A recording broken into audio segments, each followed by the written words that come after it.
Being a part of that rivalry, the close proximity.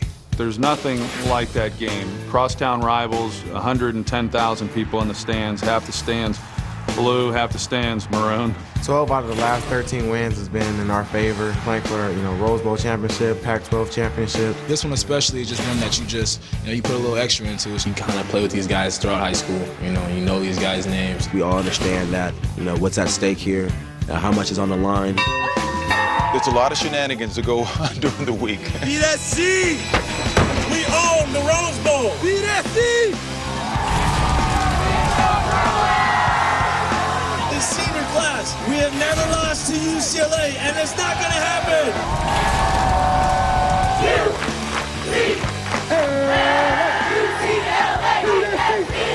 And the fact that this has become a very important game once again here in 2012. Trust me, everyone will be watching this game.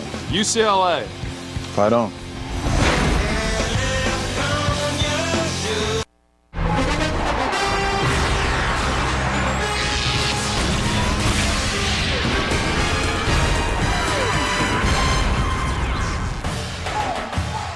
From the Rose Bowl in Pasadena, this is Fox College Football presented by Reese's Peanut Butter Cups. Our game of the day features the USC Trojans taking on the Bruins of UCLA.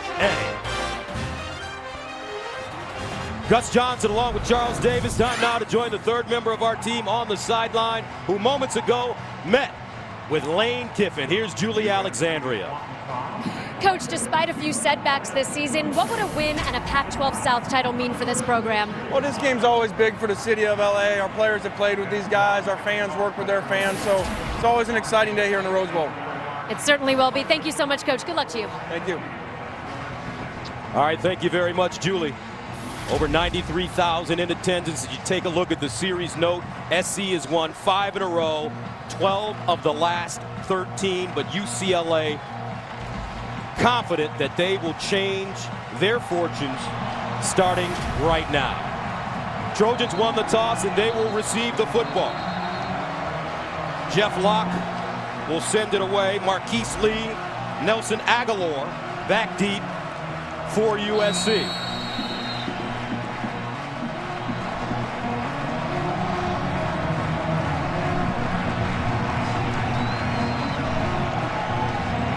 Jim Mora in his first year. What a win this would be for the program. And we're underway. And this one will go out of the end zone for a touchback. The Trojans will start from their own 25. And that brings us to the Taco Bell Impact Players. For USC, Curtis McNeil, senior running back, may have to carry a bigger load, 161 yards last week. Marquise Lee, simply put, a Heisman Trophy finalist. And Leonard Williams, a defensive tackle, has been a sensation. One of the top sack guys in the country for freshmen. For UCLA, Jonathan Franklin's the all-time leading rusher for UCLA. Joseph Fourier, a nightmare matchup for defensive backs and linebackers. And Anthony Barr switched from running back to linebacker. He's easy to be all Pac-12, maybe an All-American. First down and 10 at the 25 for Matt Barkley. Marquise Lee in motion. Barkley out of the shotgun on first down. This one picked off already. Hester out of bounds. Barkley throws his 14th interception of the year on the first play of the game. And the Bruins are in business. UCLA will want to bring pressure all the time. Look to the left of your screen. This is where it's all going to happen. If you bring pressure, what do you have to do with your defensive backs? You have to make sure they are up tight in coverage. Aaron Hester was that, not backing off from the receivers. An errant throw picked off. UCLA has the ball. From the 17-yard line for Brett Hundley, the redshirt freshman quarterback. Out of the gun. Thigpen and Franklin in the backfield. Play fake. Underneath and caught. Jerry Johnson, the senior from Venice, with the reception, and it's a gain of 6. And watch the motion that you're seeing there in the backfield. Brett Hundley has really developed rapidly as a redshirt freshman quarterback. They wanted to play him last year, but an injury knocked him out of the box. He's taken firm control of the offense this year. Second down and 4 at the 11. Hundley 24 touchdowns this season, a freshman record. Franklin in motion out of the backfield. Over the middle, caught again, Jerry Johnson inside the 5. Flag on the play. And the flag in the UCLA backfield. Personal foul, roughing the passer by the defense, number 96. Half the distance to the goal, first down. Your referee this afternoon, Guns Jr. And you see why the call was made on the pass rush. Number 96, Wes Horton, lowers his helmet and puts it right into the sternum of Brett Hundley. Helmet first contact will get flagged every time. First down and goal at the 1. Franklin around the corner. Franklin, and he won't get there. But what a season for Jonathan Franklin, a Maxwell and Walter Camp Award semifinalist. He has 66 yards rushing on 19 carries, 4 catches for 45 yards a week ago against Washington State. And look at the numbers. 8th leading rusher in the nation. I'm sorry, go ahead. Second down and goal at the 1. Here's Hundley looking, falls. Touchdown UCLA.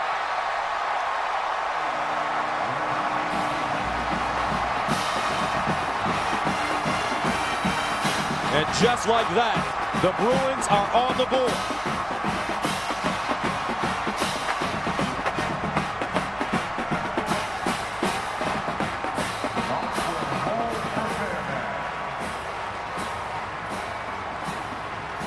Seventh rushing touchdown of the season for Hundley. Fairbairn comes in to attempt the extra point, and it's good.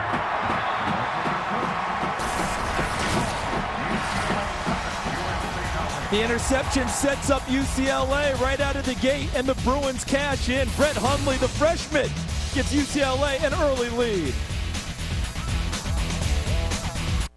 Set, looks, puts it in the air, long down the left side. He's got Oldenburg at the 5. Touchdown, UCLA!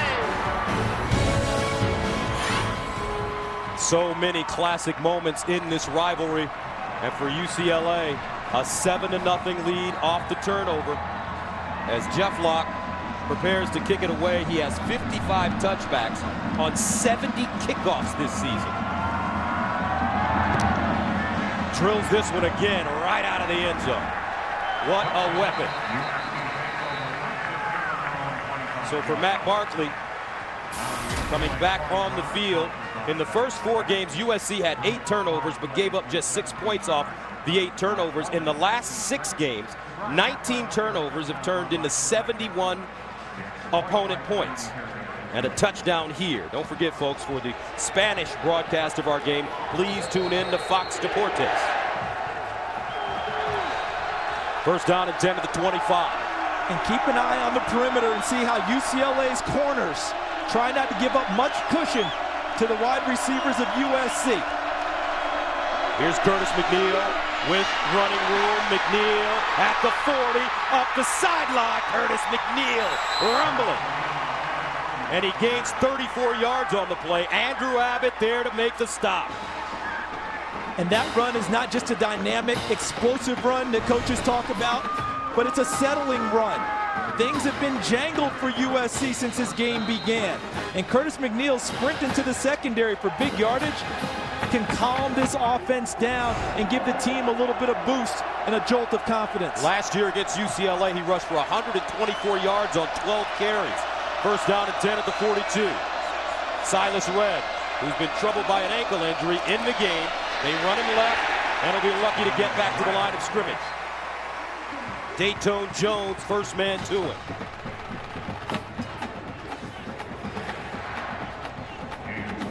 Second down and 9. Dayton Jones on the stop for the Bruins. And now USC decides not to huddle up, trying to mimic the tempo that UCLA uses on offense.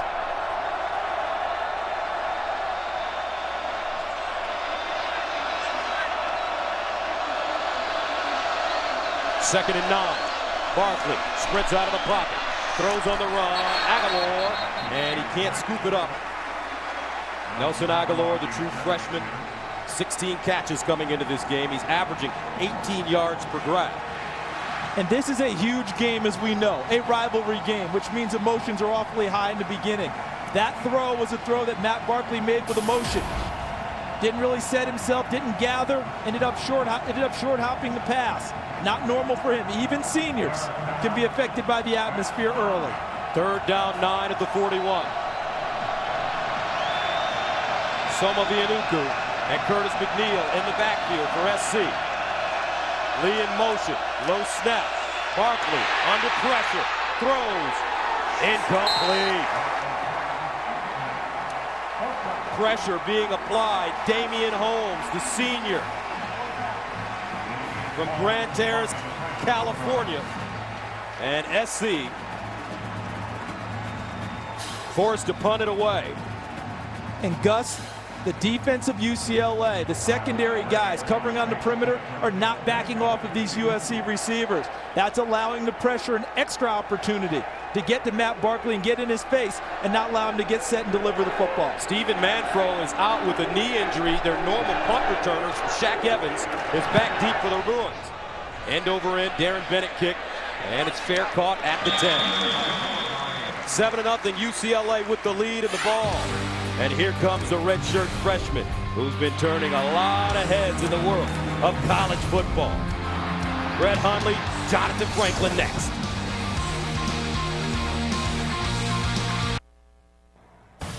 Fox College Football is sponsored by Reese's Peanut Butter Cups, the perfect combination of chocolate and peanut butter.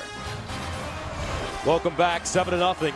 UCLA Small Business Saturday is brought to you by American Express. On November 24th, do your part. Get out and shop small. Visit shopsmall.com. 1st down and 10 at the 10-yard line for the Bruins. Hundley out of the shotgun. Hands it off, and nowhere to go for Jonathan Franklin. Hayes Pilar, second on this team in tackles with 67, makes the stop. When you're playing spread teams, you have to have hybrid players who can do multiple things at a position. The linebackers have to be built like strong safeties and hit like linebackers. Hayes Pilar, Deion Bailey fit the bill for USC. A loss of 4, 2nd down and 14 at the 6. Here's Hundley. Scrambling. Hundley. Nice move. Gets back to the original line of scrimmage and maybe a couple as well. A gain of 6 as Nikel Roby eventually brought down the redshirt freshman. 6-yard gain. Carry by Hundley. 3rd down and 8. Nearly 41% in 3rd downs is UCLA. We have a player down for USC. And that's Roby.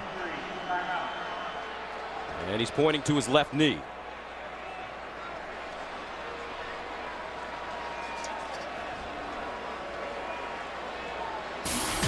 Nikel Roby, last year against UCLA with 9 tackles. He also had 2 sacks. They can ill afford to lose him. #1 cover guy, I believe, in the Pac-12. So good that people really don't want to throw to his side of the field, so they try to attack anywhere else on the defense of USC. If he's out, they become extremely vulnerable. They've been searching for a 2nd and 3rd cover guy all year long. We have seen another cornerback very similar to Nikel Roby this season, Nigel Malone at Kansas State. But the good thing for him, he has a running mate named Alan Chapman, who just a couple of weeks ago was the National Defensive Player of the Week with 3 interceptions against Oklahoma State. USC's been looking for that 2nd guy and 3rd guy throughout this season. 3rd down and 8 at the 14-yard line. Empty backfield for Hundley.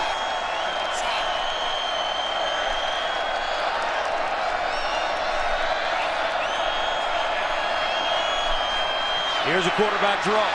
Hundley gets a 1st down and out of bounds.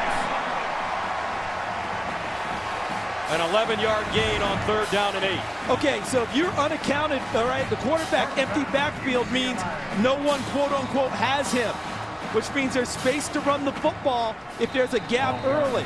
Brett Hundley saw it, ran into it, picked up a 1st down, something his head coach Jim Moore has been having him do with increasing frequency. Here's Franklin off 1st down. Jonathan Franklin, they call him the mayor because he wants to eventually become the mayor of Los Angeles. George Yuko with the tackle. Franklin, the kind of numbers he's putting up this season and during his career at UCLA, he may be the mayor of LA. Yeah, and he doesn't want to be the mayor just to have the title. He wants to affect change in the city. Has to come off the field there because his helmet popped off. The rule this year has to leave the field for at least one play. Second down and 5 at the 29.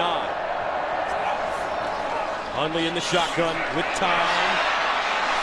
And Hundley finds Jerry Johnson for a first down. And this UCLA team, their receivers has been a problem for them.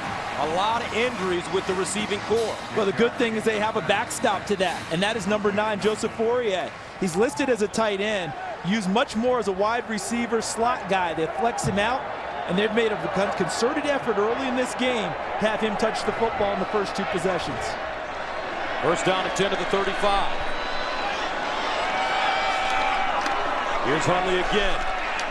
And it's caught. Shaq Evans.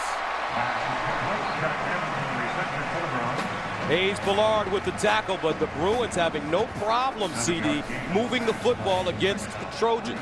And offensive coordinator Noel Mazzoni is using his running backs almost as ghosts early, meaning he's taking them out of the backfield, motioning them to one side of the field or the other to draw the attention of the outside guys, and then running routes inside of them for completions. Second down and 3. Jonathan Franklin with running room and another first down.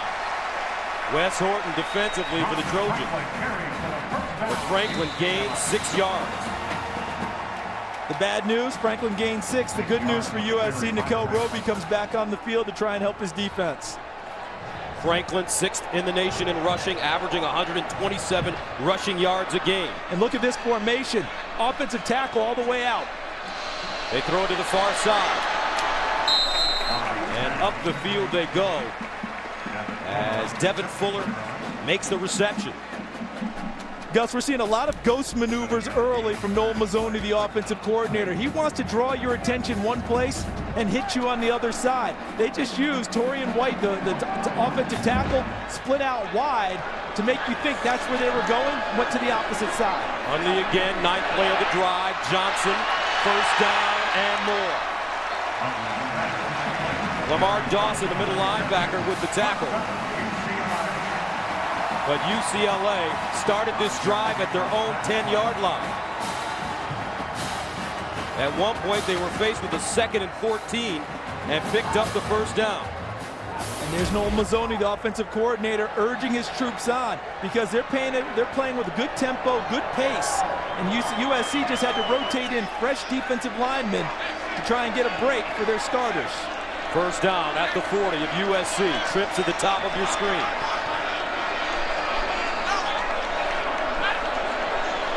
And a timeout call by the Bruins. 8:17 to go in the first quarter. UCLA, early dominance in Pasadena. Time now for the Aflac trivia question. Jim Mora has 8 wins this season. Who is the only coach in school history with more wins in their first year at UCLA? And if you think it's an obvious one, you would be correct. And let me correct something also. I've been calling Joseph Fourier's name a lot for these catches early.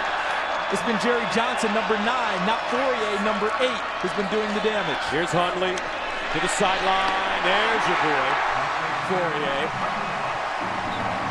Joseph Fourier, 32nd catch of the year. He's got 9 touchdowns receiving to lead this team. And he shows up, and Brett Hundley understands where to put the football for Fourier. Did you notice how high that one was? Let a receiver who's 6'7" go up and get it. Either he catches it or no one catches it. Good intelligence and nice accuracy by the quarterback, Brett Hundley. First down and 10 at the 26. Shaq Evans in motion. They throw it out wide to Thigpen, and Thigpen chopped down immediately by Dion Bailey. One of those hybrids, partner. One of the hybrid linebackers. Bailey shooting the gap, reading the play. He came to USC as a safety and ended up making a play like a safety would, but instead he did it from the linebacker position. Second down and 16 at the 32.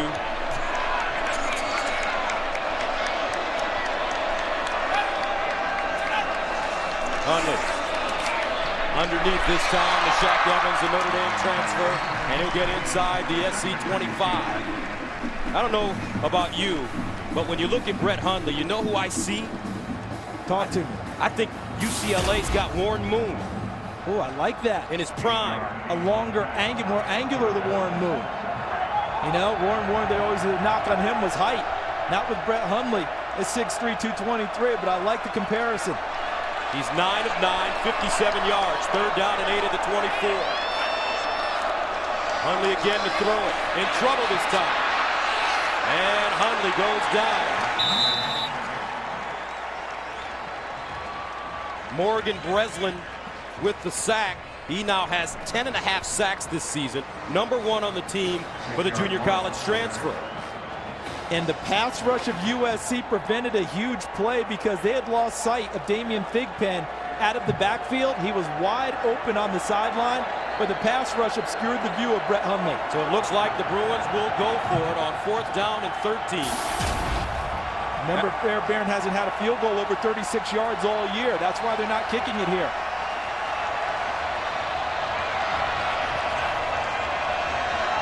Jonathan Franklin in motion.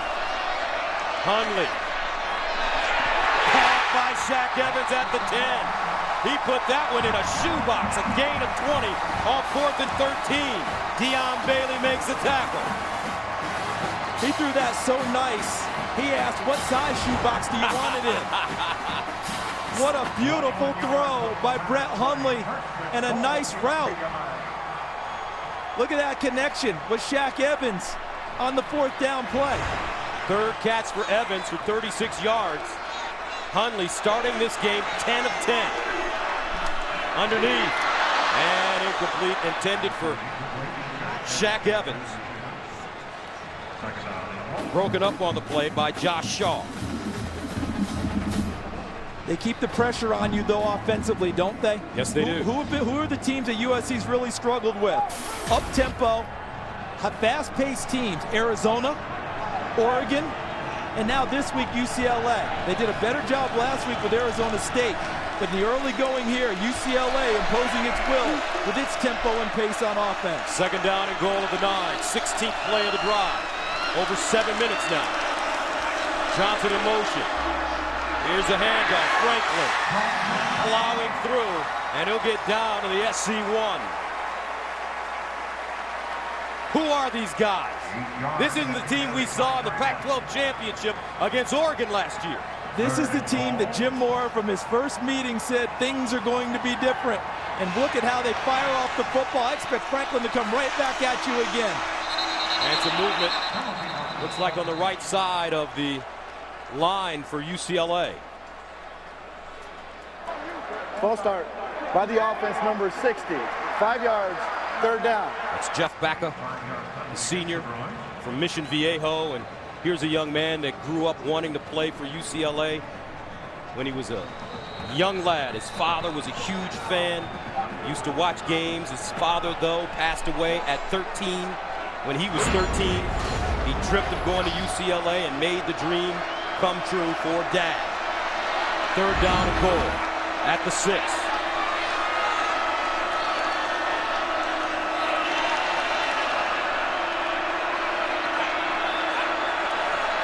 Hundley throws a fade to Fourier, incomplete. T.J. McDonald in the vicinity. And now the Bruins will be forced to attempt the field goal. A staple for UCLA, trying to find Fourier in the red zone. You use his height as a matchup on that play. He actually ended up in front of T.J. McDonald. Would have been better to just drill it to him instead of throwing the fade.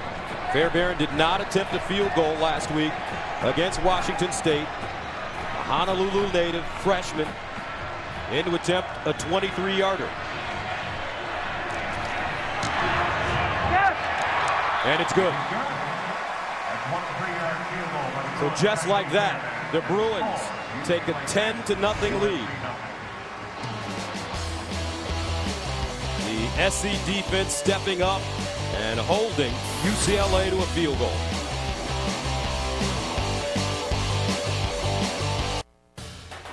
Fox College Football is sponsored by the all-new 2013 Ford Escape. It's what happens when you go further. By UPS, let UPS put the power of logistics to work for you. And by PlayStation Vita Call of Duty Bundle, $199 on Black Friday and Saturday. Welcome back, UCLA with a 10-0 lead. As they prepare to send it away, Brett Hundley has been almost perfect. 8 of 10, 63 yards on the drive. On an 18-play, 84-yard drive that ate up over 7 minutes. And another touchback for Jeff Locke. His third of the day. So let's answer the Aflac trivia question. Jim Mora has 8 wins this season. Who is the only coach in school history with more wins in their first year at UCLA? The answer, TD, Terry Donahue, back in 1976. And they remember TD very well. Remember that streak he had against USC? I believe it was 8 in a row they ran off. And he was the head coach at UCLA. You do that, you become a revered figure in Westwood. First down and 10 at the 25. Matt Barkley 0 for 3 with an interception to start.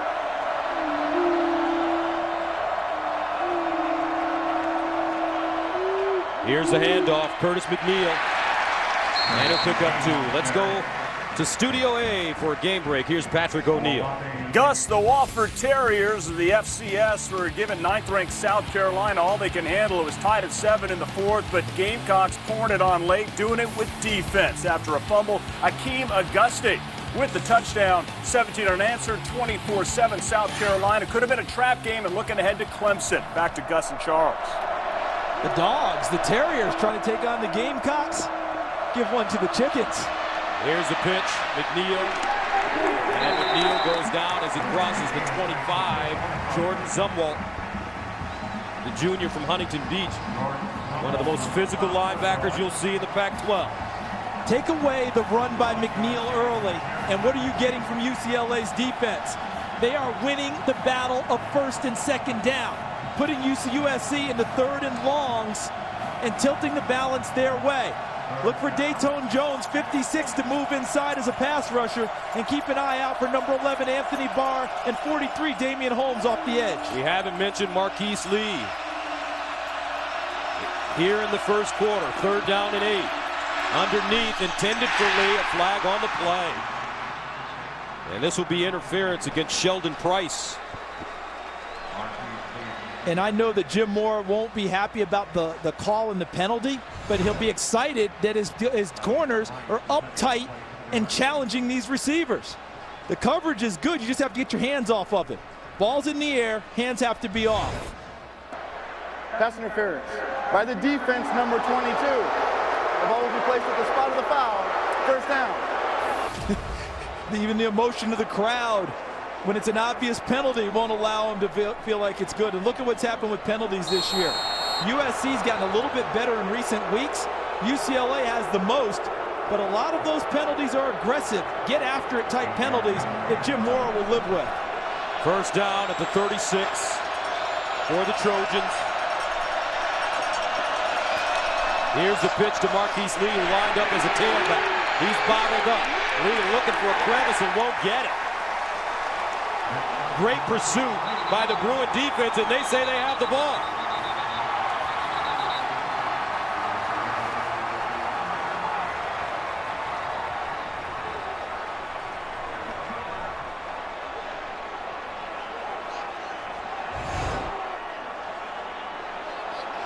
Lee dancing, trying to go to the ground. Ball gets popped free as his knees going to the turf.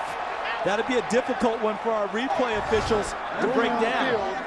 Is that the ball came loose prior to the runner's knee being down. It was recovered by UCLA. First down. And the Bruins have it again. Second turnover of the first quarter.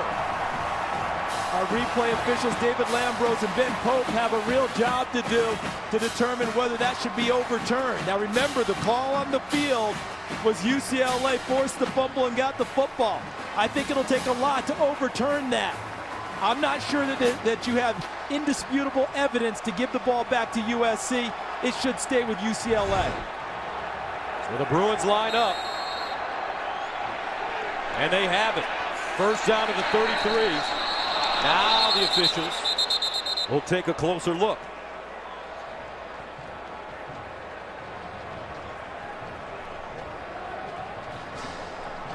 Before the snap, USC is challenging the previous play. The ruling on the field was a fumble recovered by UCLA. Early in the game, this challenge smacks of, I've got to do something to help my team in a really difficult position. Offense isn't moving the ball today as normal for USC. Defense is getting run right now. On the opposite side, I don't think that they can turn this thing over myself, Gus. I think it'll stay with UCLA, but Lane Kiffin needed to try this. Mike Pereira, how do you see this play? Yay. I see this as kind of a challenge that you're gonna lose and cost yourself a timeout and no more The challenges. ball came loose before the runner's knee hit the ground. UCLA is charged their first timeout of the half, and they have no challenges remaining. First down. Yeah, I think here's the issue. You know, it's tough for a coach, but, you know, they're running things back up there, looking at it frame by frame, and you have to put your trust into those guys upstairs that they have looked at the play and confirmed the ruling. You know, this could hurt you down the road if you wanted to challenge again, and, of course, it costs you a timeout. All right, thank you very much, Mike. Bruins at the 33, 2 turnovers by the Trojans early on. 3:03 to go, first quarter. Here's a handoff. Franklin bounces it outside. Franklin delivers a blow and gets inside the 25. Hayes Ballard, Nickel Roby there. But for the Bruins, Charles, it seems like they're trying to out-physical this Trojan team. And they are on both sides of the line of scrimmage early in the game. That's why I think Lane Kiffin challenged the play. He's trying to do anything possible to help out his team right now. Here's Hundley spinning. Brett Hundley picks up 6. Stopped by T.J. McDonald. He came into this game with 272 rushing yards, averaging about 2.5 yards per try. And even at the pace UCLA's playing, it's not as fast as normal for them. They're a little more deliberate, taking about 25 seconds between plays. Second down, Hundley on the play fake. Evans, and he's drilled. Nickel Roby.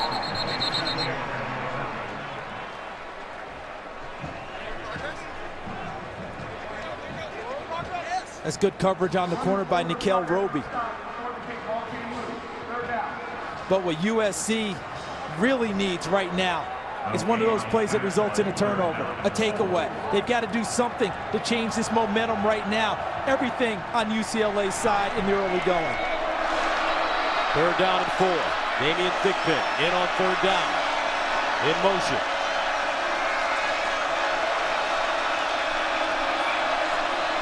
Hundley.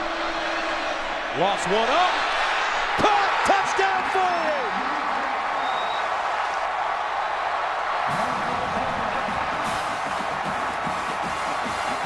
Uh-oh. UCLA making a statement early on. And the Trojans have trouble. And look at the coolness of Brett Hundley. Thigpen staying. Now look at him go. Get in motion. And he has the one-on-one matchup he wants. Fourier, 6'7", working downfield against number 29. 10th coverage, Jawanza Starling for the touchdown. 10th receiving touchdown of the year for Fourier. And with 1:34 remaining in the first quarter, the Bruins smacking around USC. Physical play. And a beautiful end.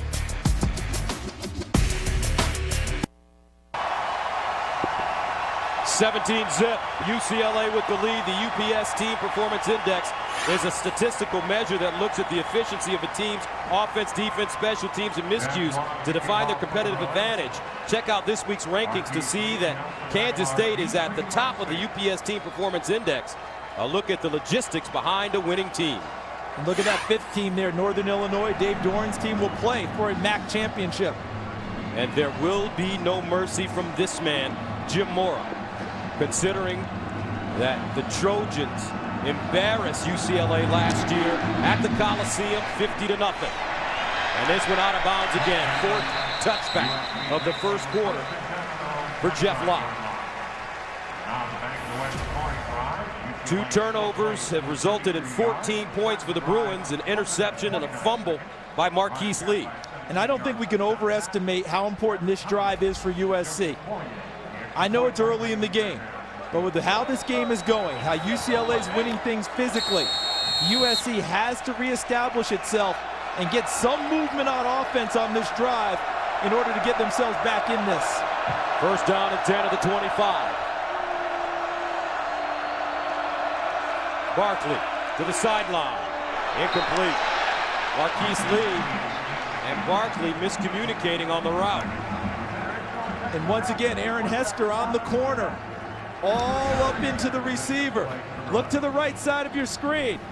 No backing off of the USC receivers right now. And they had a miscommunication on what's the route.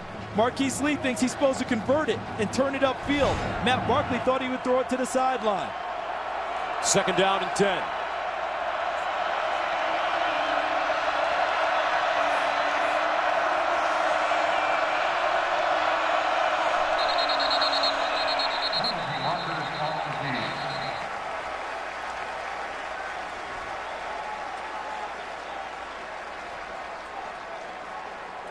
False start by the offense, number 70.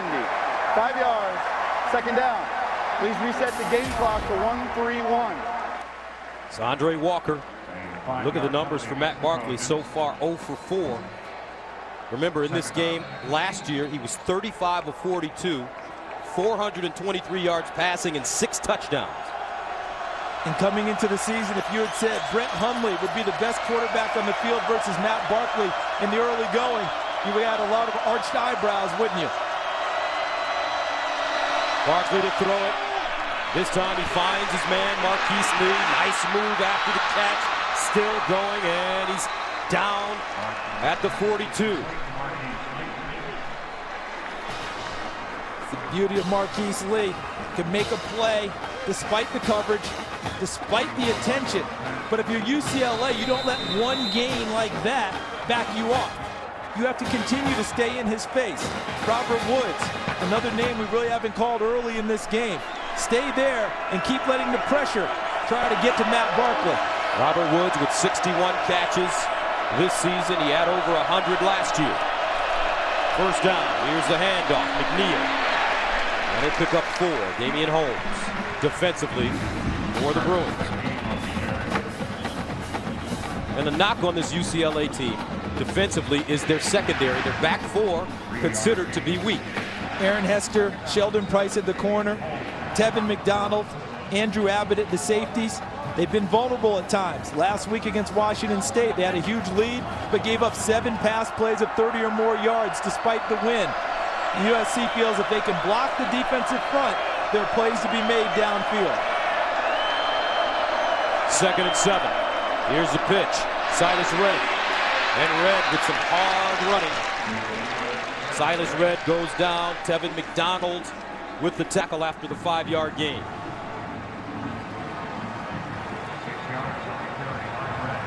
And that may take us to the end of the first quarter. And it will. A surprising finish to the opening period. Bruins with a 17-0 lead. Fox College Football will be back after these messages.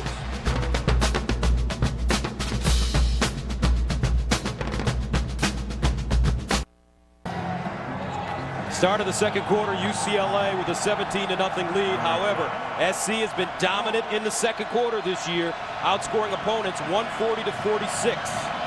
They'll need a good second quarter. Down 17, shake.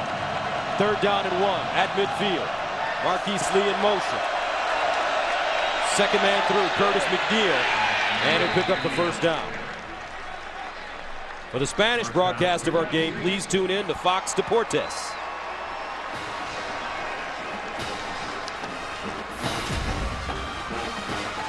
As you take a look at the numbers in the first quarter. And the lack of plays run by USC, some of it due to the 2 turnovers that they had. It turned into 14 points for UCLA. A lot of it due to the defensive front of UCLA dominating first and second down for the most part and preventing USC from getting started on offense. First down at the UCLA 48 for SC. Barkley, straight drop. Over the middle. Caught by his tight end, Xavier Grimble.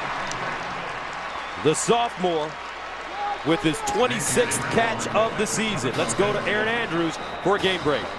Make that Patrick O'Neal for a game break, excuse me. No problem, Gus. Time for your daily dose of Johnny football. Johnny Manziel, if he did what he did against Alabama, think about what he's able to do to Sam Houston State. We're going to show you again. Look at all the time. Manziel eventually hits Mike Evans 7 yards. Gus Charles, where do you have this kid in the Heisman? Do you have him ahead of Marquise Lee? It's pretty something special. Not sure I have him ahead, but the kid is definitely in the conversation. Here's a handoff, and it's Silas Red. I tell you what, watching Johnny football play, you know who he reminds me of? Doug Flutie lives. That's a great call, isn't it? You put a 22 on him, and you've got the reincarnation, don't you? But I'll tell you how it is. As great as Johnny football's been, we saw a kid named Marcus Mariota from Oregon, and I'm not sure there's much difference. I would agree with you. 2nd down and 9 at the 32.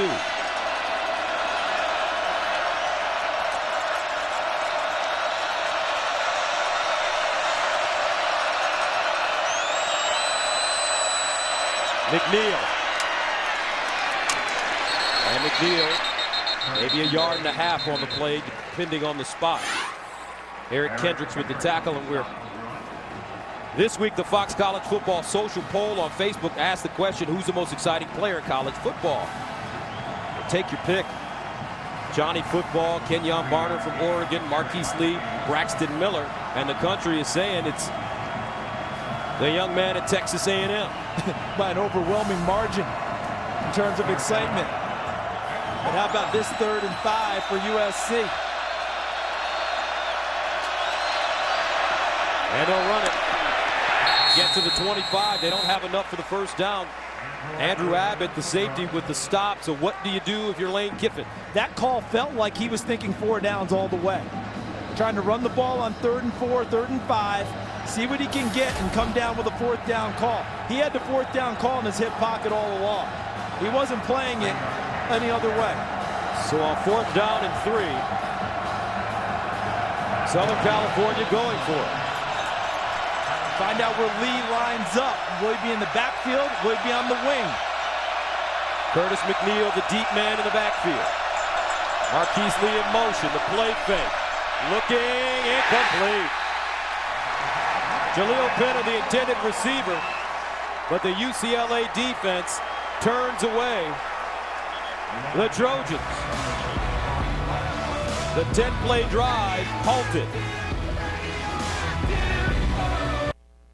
In the neutral zone there, but they got away with it. That's into the corner. Bolter! No! Yes! They call it touchdown. Welcome back, 17-0. UCLA on top of SC in the 82nd meeting between these two teams. Jonathan Franklin trying to burst through. Wes Horton grabbed an ankle. Luckily, because Franklin had a lot of room in front. And the offensive line of UCLA is doing what you talked about early in this game, Gus. They are winning the game physically up front, creating large gaps for their running backs to get through. Franklin again, making the first man miss, and he gains 11 yards. Lamar Dawson, the middle linebacker, with the tackle. And you just called how he made the first guy miss. And once he did that, the rest of it was set up by the offensive line downfield, giving him the room to run. Gain of 21 yards in the last 2 plays. First down and 10 at the 47. Huntley on the play fake. Bounces, stops, flag on the play as he dumps it out of bounds. And the referee threw the flag from behind the play.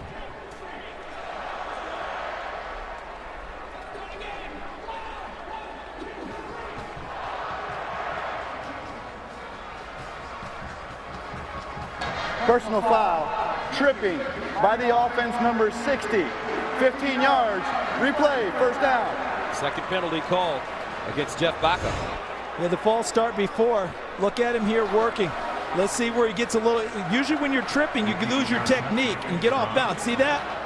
and he gets pushed over and tries to get a leg out on Leonard Williams, number 94, to prevent his progress. So it's first down at 25. And Hundley hands it off. Thigpen this time. And he'll get up to the 45.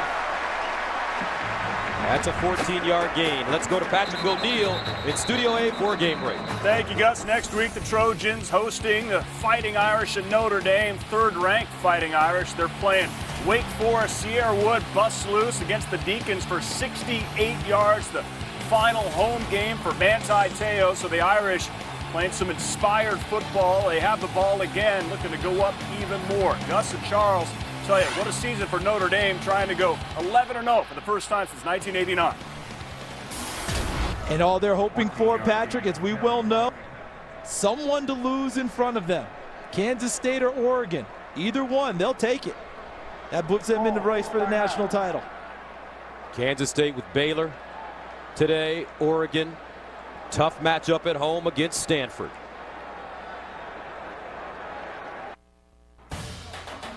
Fox College Football is sponsored by Chevrolet. From kickoff to the last yard, Chevy runs deep. UCLA with a 17-0 lead. Damian Thigpen had to be helped off the field. He's on the sidelines now being looked at. And we'd like to welcome our men and women in uniform serving around the world, watching our broadcast in 175 countries and ships on AFN, the American Forces Network. Thanks for all you do. Second down and 11 at the 45. Jonathan Franklin back in the backfield. Here's Hundley. Steps up, in trouble, and goes down. Guess who again? Second sack of the day for Morgan Breslin. 11.5 on the year. This is what the UCLA offensive staff was concerned about coming into the game, leaving their young tackles, Torian White, 77 at left tackle, Simon Goins, a true freshman at right tackle, one-on-one with the pass rushers of USC. Third down and 13 at the 43. SC defense desperately needs to get off the field on this third down. Hundley flips it out. Franklin, first down. Wow. What an extra effort by the Mayor.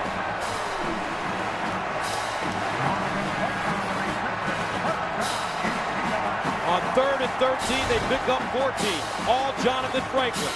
Agreed, because the effort on this play, the play should be stopped there. It should be stopped after that. And he twists and turns and gets the first down. Shoddy tackling by the Trojans. Keeps the drive alive for UCLA. Franklin straight ahead this time. And it's a gain of 5. Leonard Williams, the freshman, with the tackle. What concerns you now, if you're USC, is you're concerned about the spirit of your team right now. UCLA's been taking it to them right from the word go. They have not been able to get off the field on third down, as you noted. They haven't created a turnover. How do they stay in it and get their spirits boosted a bit? Hundley to throw. Now he elects to take off and out of bounds. About a 1.5-yard, maybe 2-yard gain. So that will bring up third down and 4 at the 37. Third down. Young man has good poise back there, doesn't he? Yes, he does. Good pocket presence. He's getting better with that. Just using his legs to escape the sacks. 3 of 5 they are on third down. Legs can come into play here if the pass rush gets to him quickly. Hundley looking. Incomplete. No flags on the play. Oh, a late flag throw. Actually got a couple of them who came in late. One from the side, one from the back.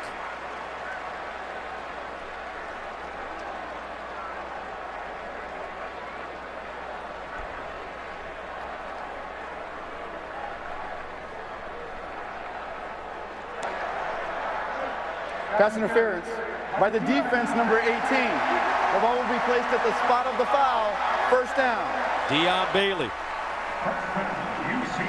And he threw a shoe on the play also. Wonder if the shoe coming off, technique might have gotten a little bit out of whack. Here's Bailey right there, 18. Let's take a look. Working inside. Shaq Evans runs an aggressive route and pushes off on him. They get Bailey for the hold. Hundley trying to run, and Morgan Breslin just drops him. Man, I like this kid. Morgan Breslin. He reminds you of the kind of player that would play for Bill Snyder at Kansas State, because you know Coach Snyder loves the junior college transfer. He loves their hunger. And the motor that he possesses, and he's made plays all year long. We saw it from week 1 against Hawaii. You're not worried about his spirit right now. He's trying to make plays, trying to lift a defense that's struggling. 2nd and 9. Hundley flips it out into the flats, and Jonathan Franklin upended. Nicely done by Josh Shaw. Shaw's bounced from safety to corner, trying to help them with their woes on the opposite corner from Nickel Roby, and moved in as the starter, starting with the Arizona game, and has been solid. That was a play that they needed, a good tackle in the open field, forcing a 3rd and long. So 3rd down and 9, 11th play of the drive that started at their own 26. USC likes to play too deep in this type of a situation. That Tampa 2 with the linebacker in the middle. Let's see if they can work inside, work into the curl areas. Watch Fourier in the slot at the bottom of your screen. Hundley looking. Fourier caught, 1st down.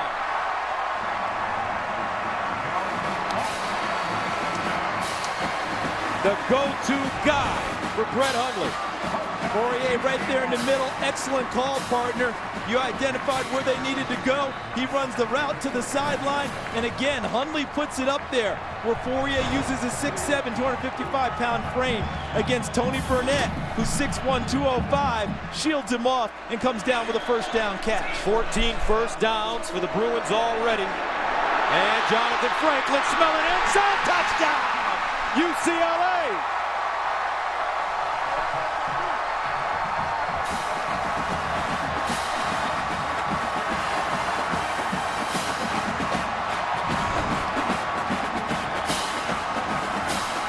Franklin's intelligence, and look at the gaping hole. Look at that block by Suafilo, 56. But the hole was huge. UCLA controlling the defense in front of USC right from the first snap of this game, and Franklin pays it off on that drive. Jonathan Franklin with his 9th rushing touchdown of the season. He's now gone over 4,000 yards in his career as a Bruin. 7:38 to play in the 2nd quarter. Who would have thunk it? UCLA pounding SC early.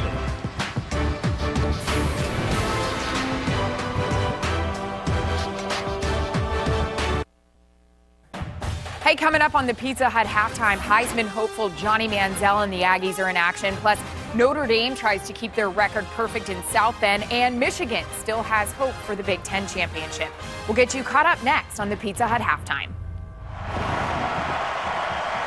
Notre Dame wanted a statement game today. Everyone talks about how they win close games, but they don't blow people out. They have that opportunity today against Wake Forest. Speaking of statement games, the Bruins,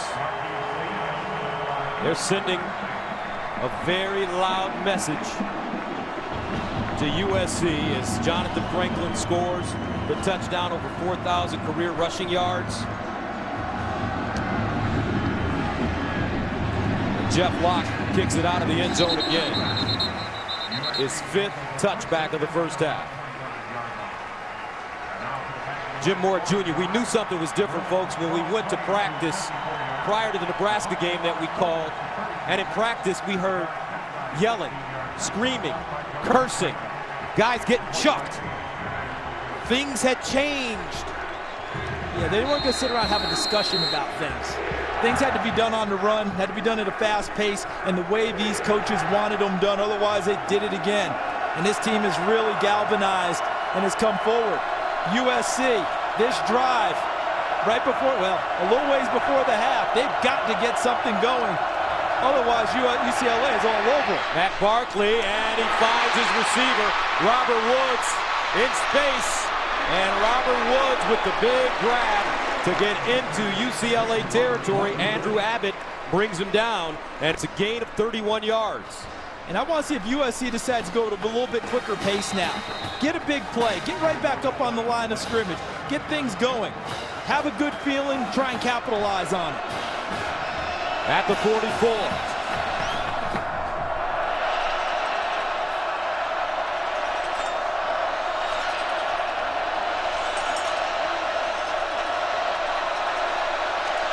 Here's a handoff. Curtis McNeil. Curtis McNeil wrestled down. If I'm USC, I stay with a quicker pace here. They've got to have some type of a change-up to take away the lethargy that they've been in during this game. Keep it moving, up your tempo a little bit, try and get something positive going. And they get back to the line of scrimmage quickly. 2nd and 7 at the 41. Barkley sprints out, throws on the run, caught. And that's the freshman Nelson Aguilar out of bounds and a first down after the 8-yard gain. See, this smacks of me of in basketball. When you're struggling, go to full court pressure. Try and get your team up and moving. Try and get their energy going. Jump their blood up a little bit. Although now they're going back in the huddle after a couple of first downs. I like the tempo being upped for USC on this drive. The Trojans coming out flat to start this game. But remember, they can score points in bunches. First down and 10 at the 33. Barkley. Seam route. Aguilar. Touchdown, Trojans.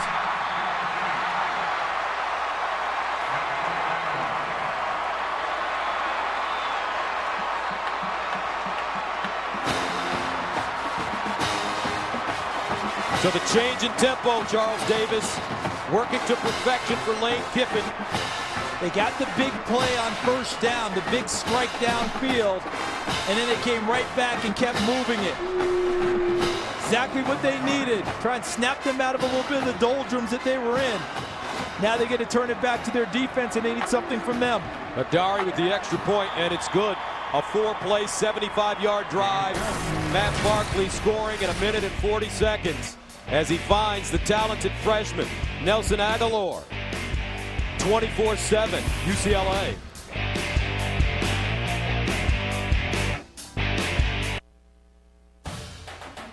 Fox College Football is sponsored by Samsung Galaxy Note 2. The next big thing is here. By K Jewelers, every kiss begins with K.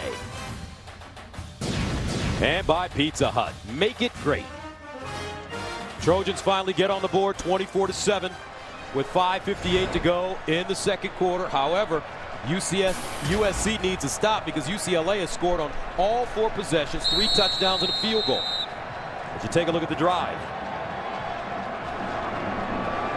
Andre Hadari. And this from the 2-yard line. And it's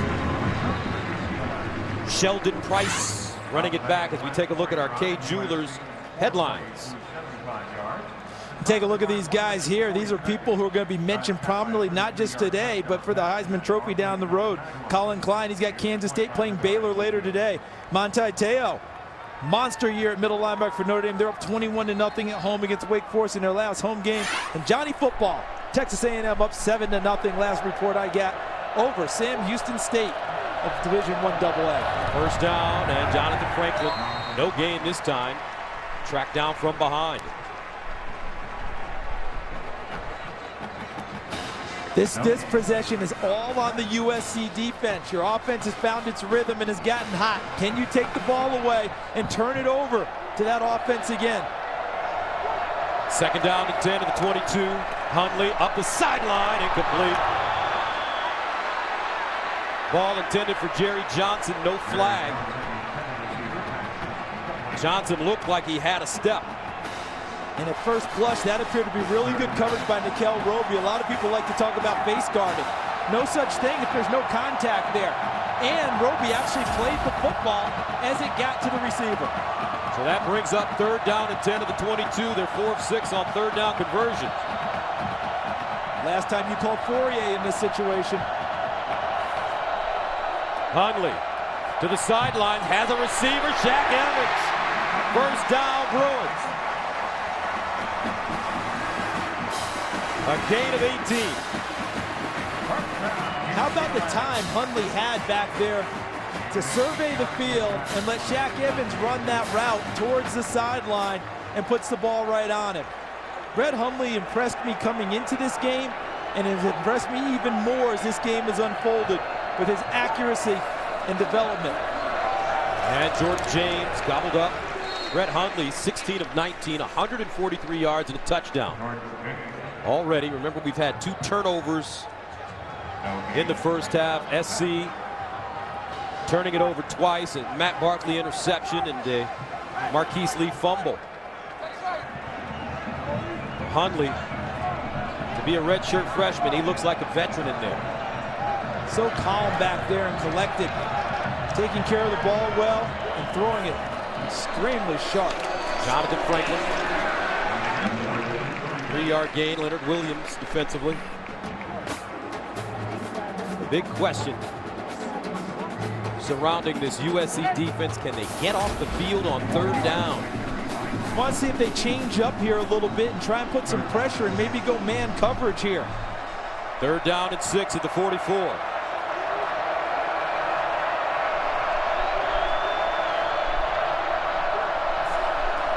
Hundley in trouble. Hundley scrambling, and he's sacked for the 3rd time. Terrific pursuit. Anthony Sorrow finally getting there and dropping Hundley. And the Bruins will have to punt it away. And on this play, here's Sorrow coming out here, okay? The changeup was that Monty Kiffin on defense said, this time I'm not going to sit back and let you dictate to me. I'm going after you. Put the pressure on the UCLA offense, man coverage, and got to Hundley. Robert Woods. And Woods leans forward, gets to the 44, so SC will have terrific field position with 3:25 remaining in the first half and 2 timeouts. And remember how their last drive started. A deep strike downfield on 1st down gave them momentum and increased their tempo and pace on offense. And a lot of space over the middle for Matt Barkley. 1st down.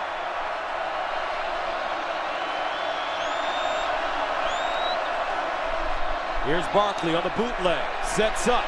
Robert Woods with the grab, and he goes out of bounds. He'll pick up about 8. Robert Woods has been plagued by an ankle injury, and he just hasn't had enough time for his explosiveness to come back. Right now, where he used to be even in routes, he would leave you. Now, with the ankle injury and still trying to get it back, he's even, but he can't get the separation he normally gets. But that was a nice route on the drag across field from Barkley to Woods. If this offensive line can protect, there are plays to be made downfield for USC's receivers. 2nd and 2 at the 48. Barkley to throw again. Deflected.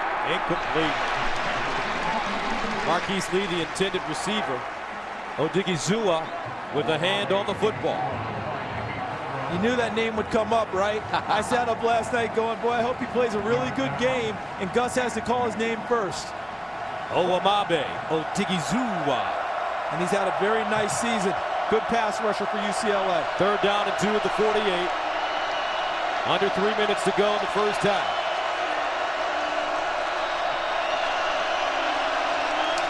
And they'll hand it off to McNeil. 1st down and more. Curtis McNeil jitterbugging.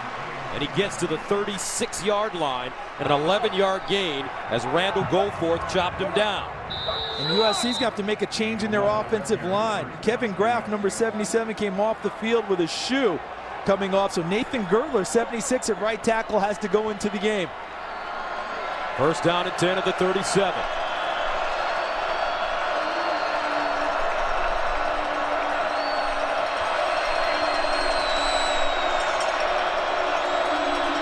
Barkley, Marquise Lee.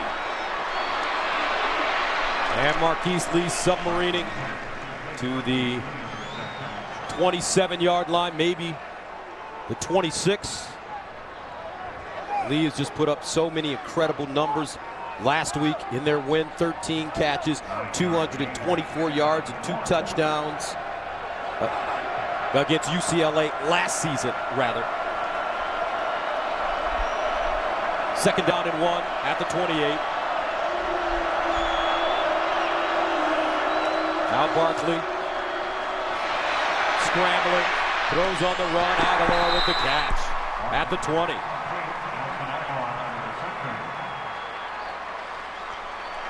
It's almost as if the music changed at a dance for USC. Whatever was playing before, the minuet or whatever, they couldn't dance to it. But now someone came in and the DJ jumped in and said, hey, let's change it up. And USC now has found their groove. And on that last play, Aguilar, the first time in the route, it was taken away. He stayed with it, was physical, got outside, presented a target for Barkley. First down at the Bruin 20.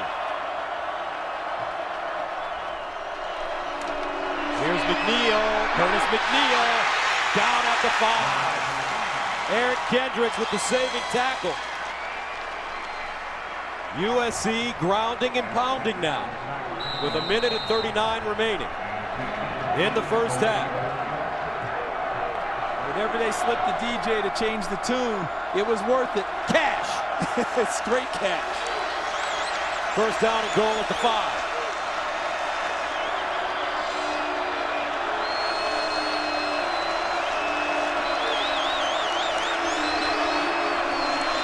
Barkley to fade in the corner. Flag on the play intended for Marquise Lee. Sheldon Price will be flagged. And if it's interference, that means he had to have had his hands on him early in the route, not after the ball arrived. Pass interference by the defense, number 22. The ball will be placed at the 2-yard line. First down. Look at Price working. There's a hand on Lee a little bit. And yes, he gets into his body before the ball gets there. Headlinesman all over the call. James Worry, I think he nailed it. First down and goal at the 2, out of the offset eye. Curtis McNeil, the deep man. Barkley underneath, touchdown. Randall Telfer, the tight end. And USC counterpunching off the ropes. 24-13. And they kind of took a page from UCLA's book, because watch the motion here, and then they just throw the ball inside. See, watch Woods too. He goes there, everyone looks for him and widens. You got two defensive backs widening, and Telfer gets inside for the touchdown. Extra point is good. 1:07 to go in the second. 24-14. UCLA, but the Trojans have found their mojo. Back to Pasadena after this.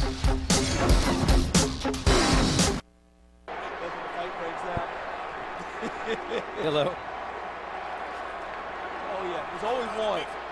All right, 24-14 UCLA. Let's take a look at the impact players over the years. Ronnie Lott Jr., Seau, Troy Polamalu. How about the great Jackie Robinson? Gary Beeman, Heisman Trophy winner, and our own Troy Aikman. Troy Aikman, boy, was so smooth throwing the football. Terry Donahue used to talk all the time about if he wasn't 20 for 20, he thought Troy had a bad day throwing 7-on-7. Roosevelt Davis will return. And he crosses the 20, gets up to the 23. Think about Troy Aikman when I finally met him. He may be the biggest man I've ever seen, aside from Howie Long as a quarterback. But don't forget, folks, coming up, Pizza Hut halftime report. Johnny Football at it again. Notre Dame trying to remain perfect. Michigan at Iowa. Big day for the Wolverines. Yeah, they're trying to chase down Nebraska in their side of the bracket in the Big Ten, trying to get to the Big Ten championship game. An injured player down for UCLA, getting attention now. I think it's David Allen, starting fullback for the Bruins. And he's a terrific story. Went to Tulane first, came home, needed to get back to UCLA, back into this area, because his mother Brenda is going through cancer treatment. Wanted to be home with her. She's in remission now. Made it back, had to walk on at UCLA, later named a captain this season. actually said, look, I'll play anywhere. Linebacker, gunner on the special teams, kick for you, hold for you, snap, whatever. And he's been a starting fullback this season for UCLA. You just get the feeling that under Jim Mora, he's going to have a number of kids on his roster just like this young man. And the best part, if they show up, they'll get a chance to play. But Jim likes those types of players. First down and 10 at the 22 now for UCLA. Here's the delayed handoff to Jonathan Franklin. Franklin with 4 yards. Leonard Williams with the tackle. Franklin, a big first half, rushing the football. Prior to that run, he had 70 yards. Now 13 carries, 74, averaging close to 6 yards per carry. Hundley pulls it down and goes down at the 30. 28 seconds to go. Lamar Dawson there. So if you're Southern California heading into the locker room down by only 10, you'll take it. I would take off in a dead sprint at halftime. I would show emotion. I would tell my fans that we're fired up to be back in this game. If I'm USC, I leave this field excited because they were that close to getting blown out of here in the first half. And that's the end of the first half with the score. UCLA 24, USC 14. We'll now send you to the Pizza Hut halftime show. Here's Aaron Andrews. All right, guys, thanks so much. Coming up on the Pizza Hut halftime, the Fighting Irish are dominating at South Bend. LSU is struggling in Death Valley, and Michigan still has a shot at the Big Ten championship. All that and more with these guys, Eddie and Joey, next on the Pizza Hut halftime.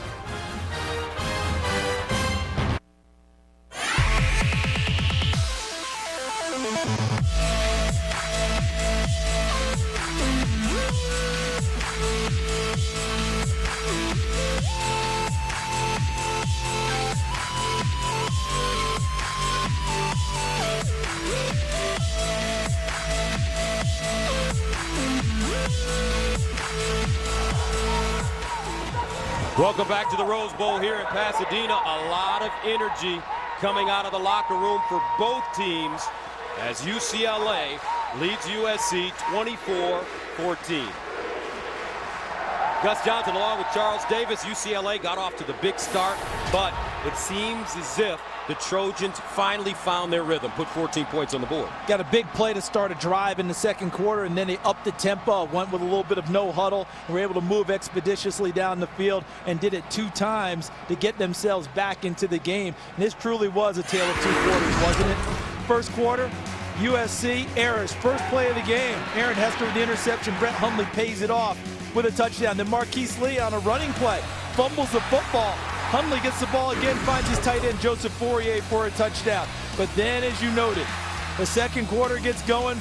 Barkley to Nelson Aguilar, and then to Randall Telfer, 24-14. And USC back in it, and the defense has to continue to try and pick them up. So UCLA will get the ball to start the second half. Brett Hundley ready to come in.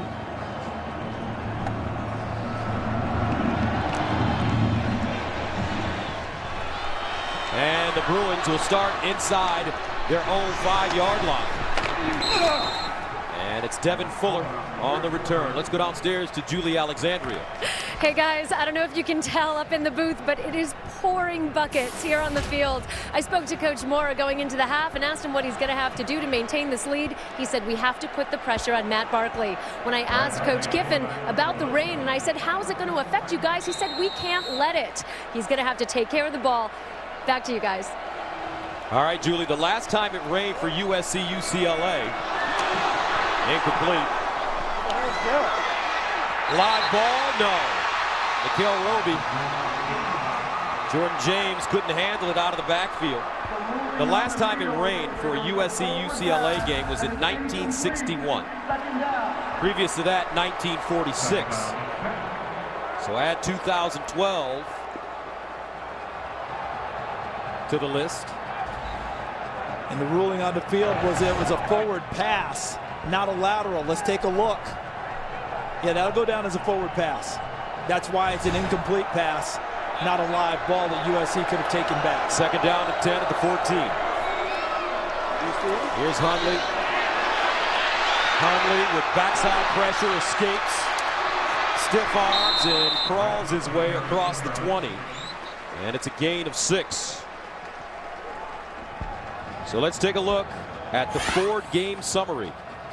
And it's 14 points off of the 2 USC turnovers early in the game, and then USC with the 14 unanswered points to end the first half. How about Matt Barkley? Not sharp to start, 0 for 4, but finished up 9 for 11 and 2 touchdowns. He got into sync as the half ended. Hundley in the first half, 16 of 19, 141 yards and a touchdown. Bad snap, picked up, loose again. Ooh, wow, look at this. Touchdown SC. Unbelievable. George Uko finally landing on the football as the rain comes down in Pasadena. The Trojans right back in this game. And you and Julie brought up the weather to start the second half. We're seeing an effect of it. Jake Brendel, number 54, the snap went awry. He couldn't get it back to the quarterback. And then it became the greased pigskin before George Uko rolls out it in the end zone. And USC is more than back into this football game. And you talked about it in the first half. The SC defense needed to force a turnover. That was really an unforced error like tennis, but how about how they capitalized? And then after all that momentum, the extra point gets missed. So we start the third quarter, 24-20, SC capitalizing on the turnover.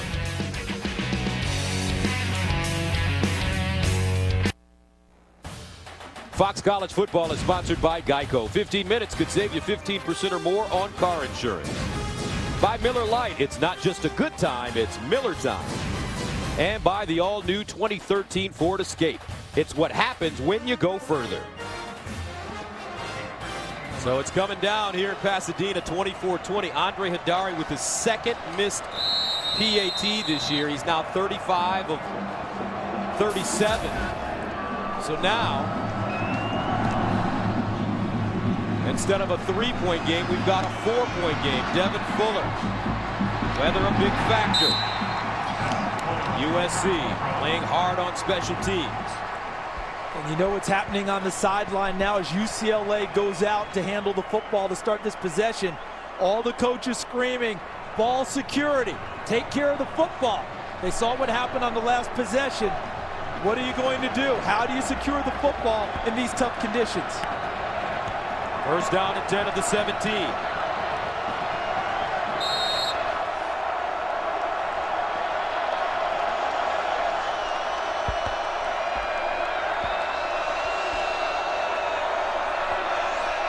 Hundley to throw it. Scrambling. Hundley lets it go. And incomplete. Fourier, the intended receiver, but out of nowhere, Jawanza Starling knocks it down and a flag on the play. I can't wait to see what this call is. This will be an interesting call. The field judge making it, Mike McCabe. Here's Guns Jr. Personal foul, targeting by the defense. 15 yards, first down. This one I need to see because targeting means he's going after a defenseless receiver. And he's talking there. You see at the end of the play when Starling went through Fourier to punch the ball out, he's calling that helmet-to-helmet contact. And I have to tell you, on that play, I don't agree with that. He's making a play for the football through the receiver. To me, that contact was incidental, not targeting. So first down for UCLA. Franklin trying to get outside and picks up 3 yards. USC, that was a big play early that goes against them. And an injured Bruin on the field. Looks like Jake Brendel. And he's their starting center. He's their scrappy guy who took the job over in the spring and did a very nice job all year long being one of the guys who can call the line calls. Hopefully he'll get up very quickly.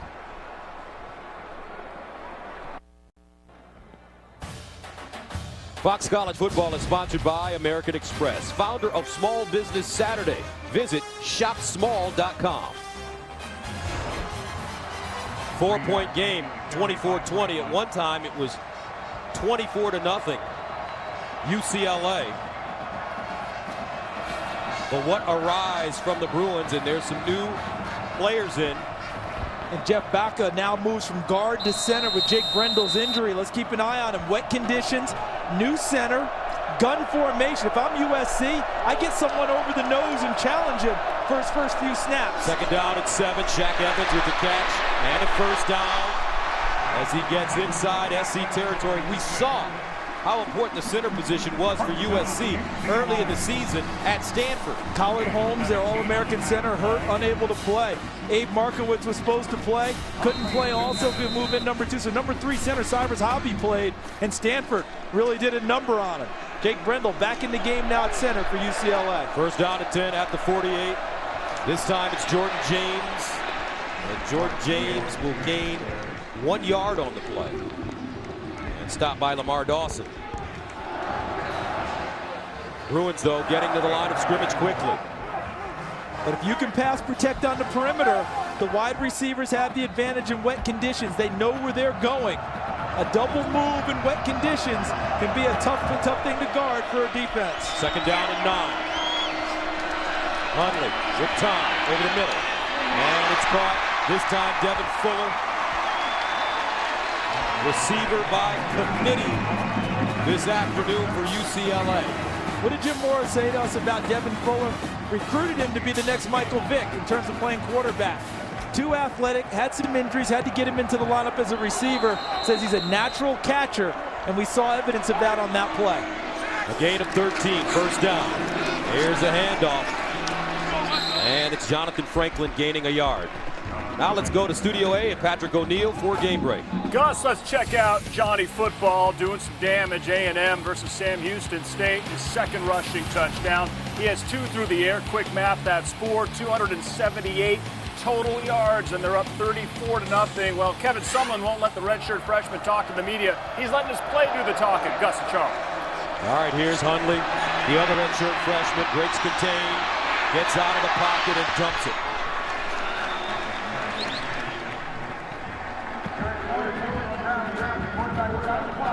Brett Hundley graduated early from Chandler High School in Arizona to join UCLA in the spring of 2011, but he redshirted, and he's a very wise young man, wise beyond his years. And he came very close to playing last year, Gus. They were talking about getting him into the lineup, and then he had a knee injury, and that necessitated him taking the red shirt, which worked out very well for Jim Moore and his new staff. Noel Mazzoni, he told him before the Arizona State game, son, I believe you're now a quarterback, and he's continued to elevate his play since then. Facing a third down and 9. Hundley in trouble, and Hundley tripped up by T.J. McDonald.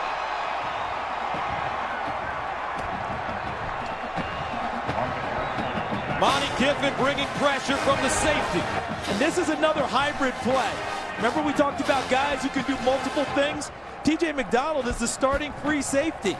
They moved him up to the line of scrimmage as a linebacker would play, and he forced the issue against Brett Hundley and helps USC get off the field. Robert Woods back deep. Jeff Locke sends it away. Fair caught at the 13-yard line. 11-14 to play in the third. The USC defense stepping it up.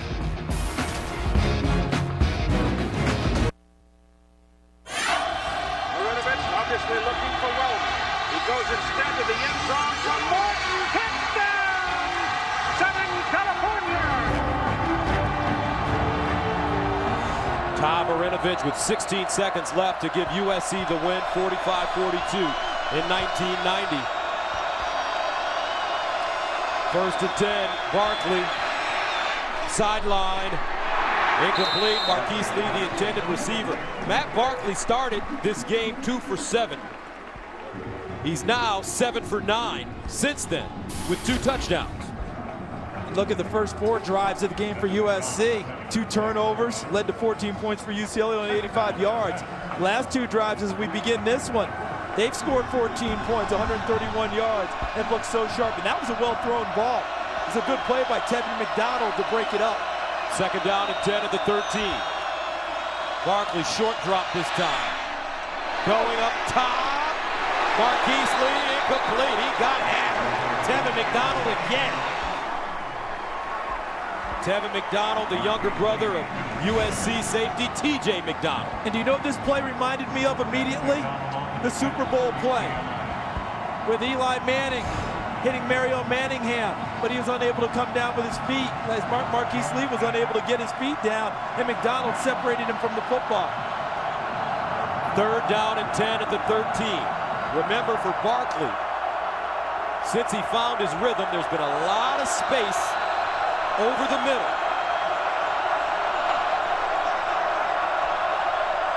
Third and 10. Here's Barkley. That one deflected and incomplete. Tevin McDonald in the vicinity once again.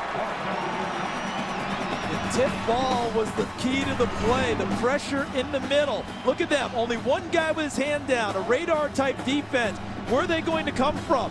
And Anthony Barr, number 11, who's made the switch from running back to become what should be a first-team All-Pac-12 linebacker, and I believe an All-American linebacker, knocks the ball away. So Kyle Negretti about 2 yards deep in his own end zone.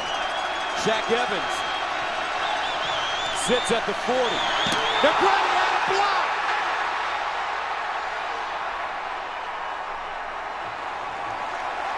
And UCLA will have great field position.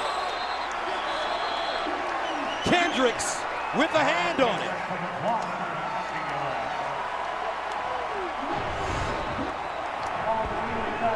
And look at him, he comes totally clean. They've got the three-man shield and no one comes close to putting a body on him.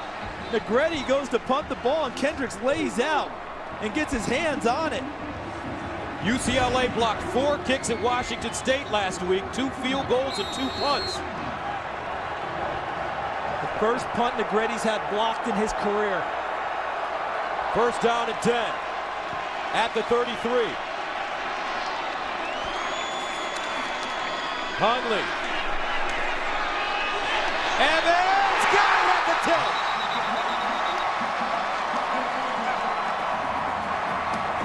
And they'll mark it at the 8-yard line. And this ball could not be better thrown. Look at the route to the sideline. And look at this ball over Deion Bailey. Perfect spot. Shaq Evans comes down with it. Nice body control going up to get it. A gain of 25.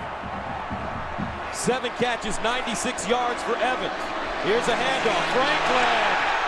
And Franklin chopped down at the 3 by Lamar Dawson. That was truly a touchdown-saving tackle. He doesn't get it. Franklin waltzes into the end zone. As the sun comes out on this drive for UCLA.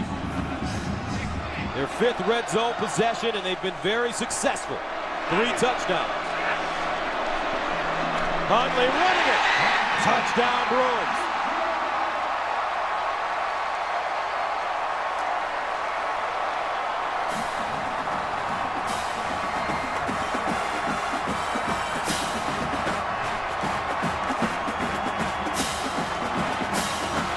The block punt by Eric Kendricks leads to another touchdown for Jim Moore and the UCLA Bruins.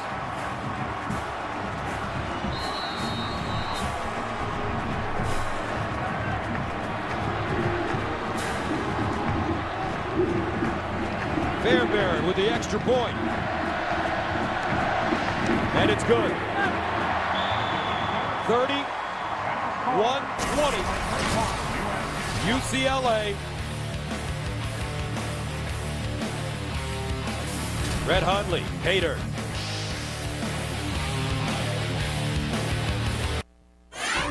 An emotional day here in Southern California. So much on the line between these two rivals. The winner to advance to the Pac-12 championship game. Our score, 31-20, UCLA. And the Bruins will send it off to Marquise Lee.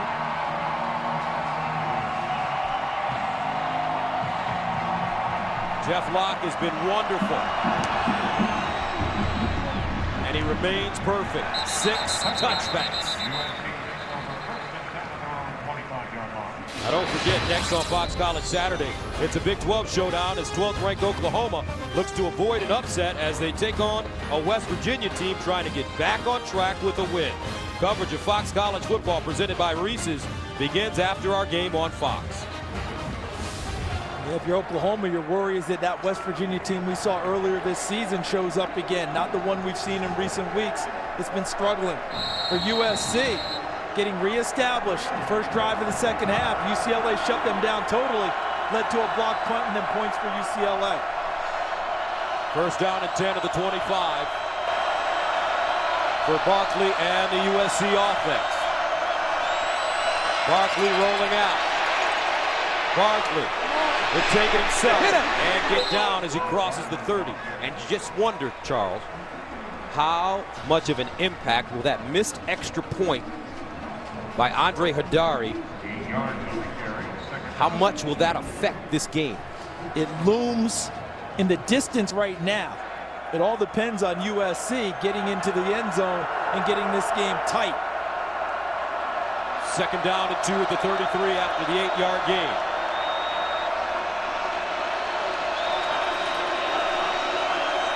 Barkley calling the play at the line of scrimmage.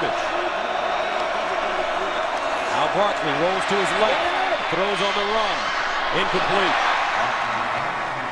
Robert Woods, the intended receiver. Let's go to Patrick O'Neill for a game break. Gus, thank you. LSU, the only ranked team in the SEC with a conference opponent, that would be Mississippi, and the Rebels taking it to the Tigers. They have the lead 21-17. Bo Wallace with the 1-yard touchdown. Gus and Charles. Thank you very much, Patrick. USC faced with a third down and 2 at the 33-yard line.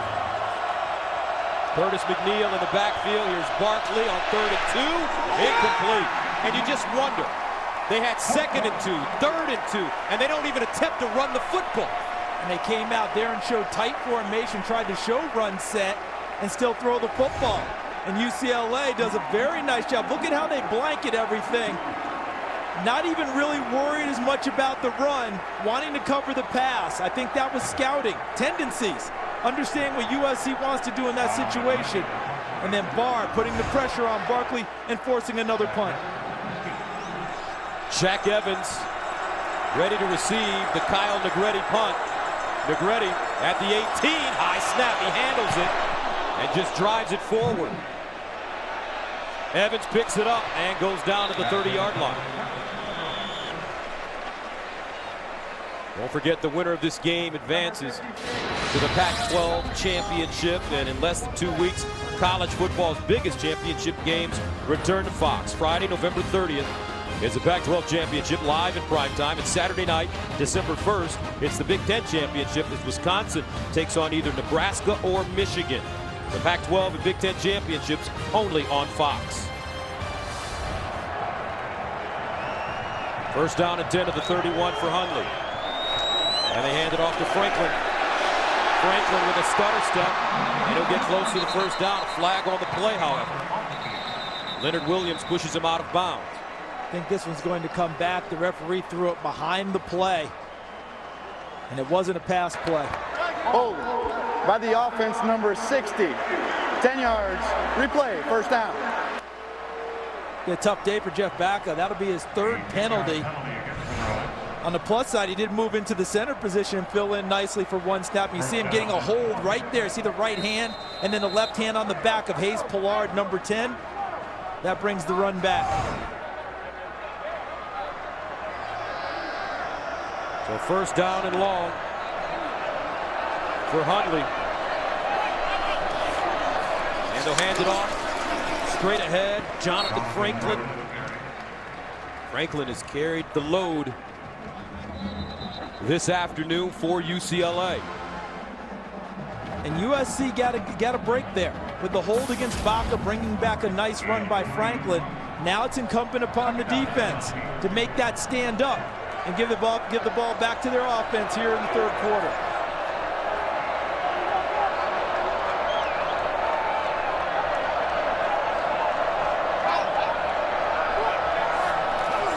Hundley to throw.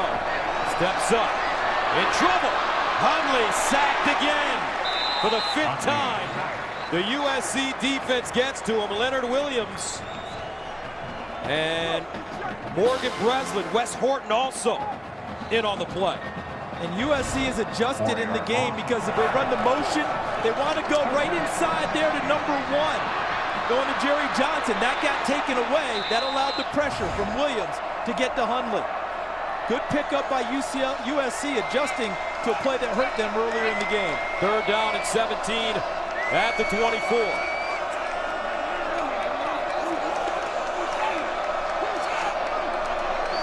Here's Hundley. Goes deep up the sideline. Deflected at the last moment. Terrific job by Josh Shaw.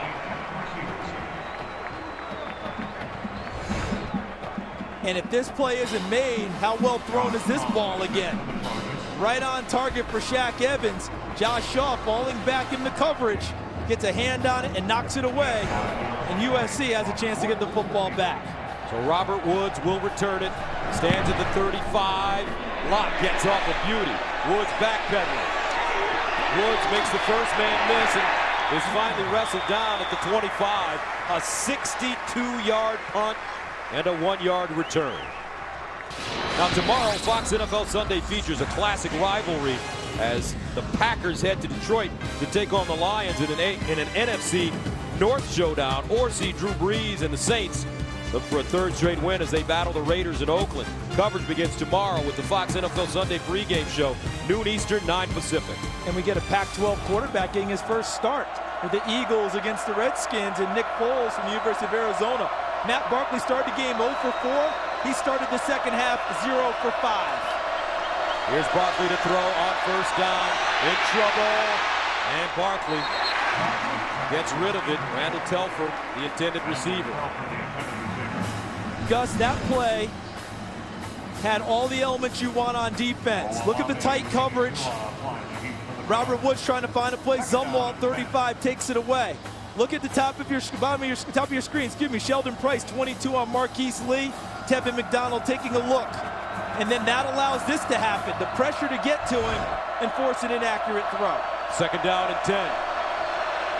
USC getting away from the run. This time they give it to McNeil. And McNeil's got room as he gets to the 30. Gaining about 5. Coming into this game, would you have ever suspected Marquise Lee would be bottled up as much as he's been in this game? Marquise Lee only 2 catches for 30 yards. And this is a time where they flat out need a play from Marquise Lee. Aguilar gave them a little bit of a spark in the first half, finding him in the seams. Lee, the receiver, at the top of your screen. Aguilar in the slot.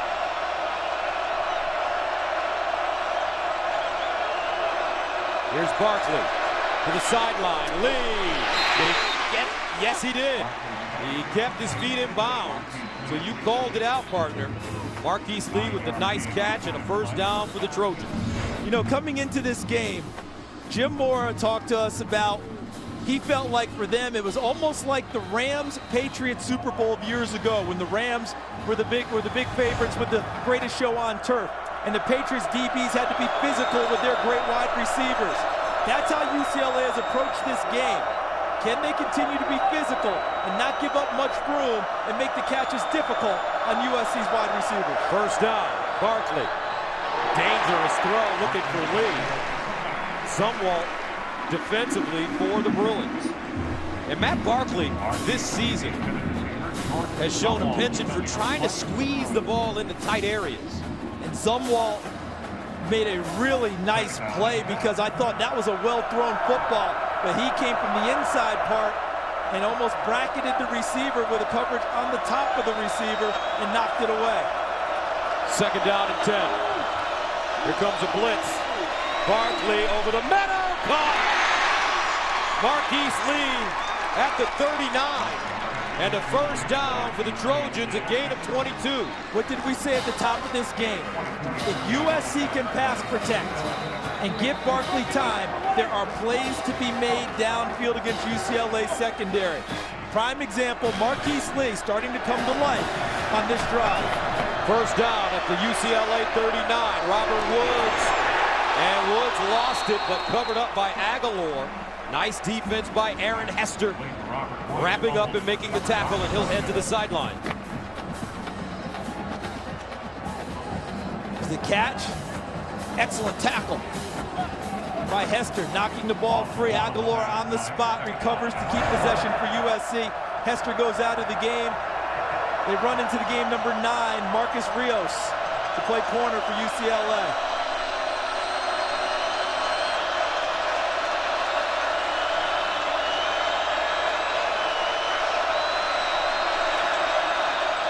Play clock winding down. Barkley gets it off. Barkley to the sideline. Woods! Robert Woods goes up and gets it at the 24, a 16-yard gain for the All-American.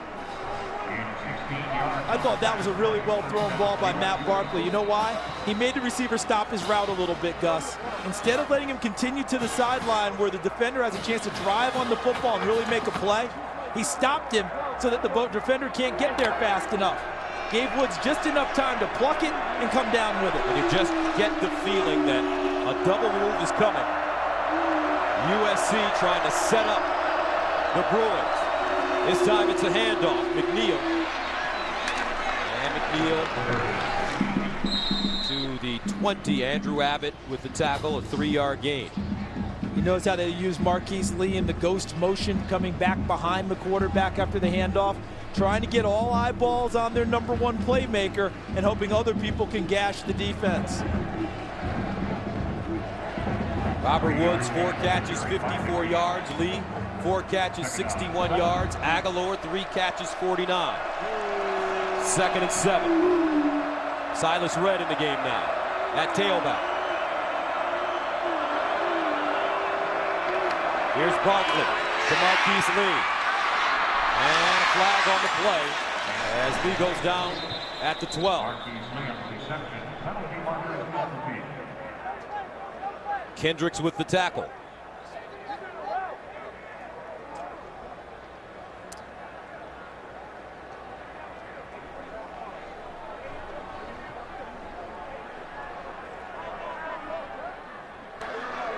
Pass interference by the offense. Number 82 was blocking downfield. 15 yards from the previous spot. Replay, first down. That's Randall Telford.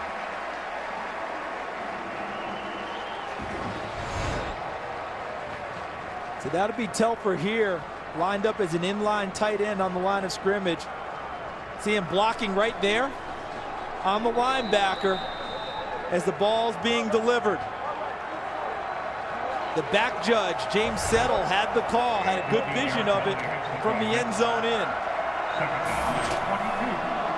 So that makes it 2nd down and 22.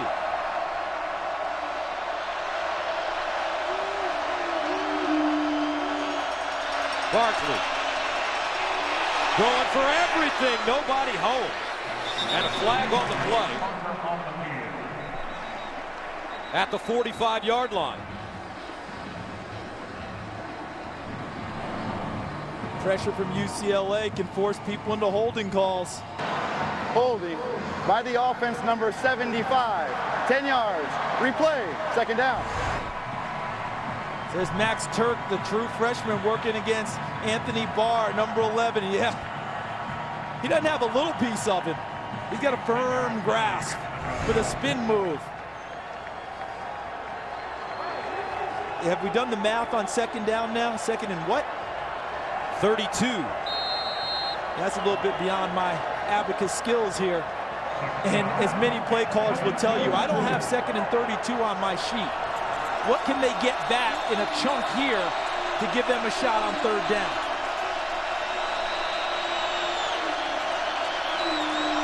Here's Matt Barkley, sets up the screen, and it's Curtis McNeil. Curtis McNeil stopped by Anthony Barr after a 9-yard gain. And now if you're trying to get the ball to Lee, you'll notice in the secondary is never single coverage. There's always someone at least with an eye on him, someone kicking coverage his way.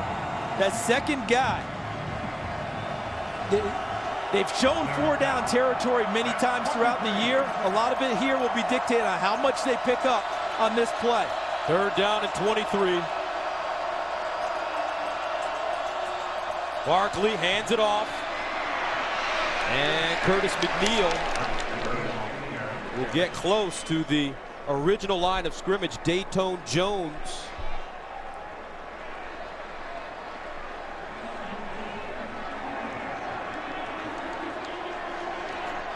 So they'll bring in the field goal unit.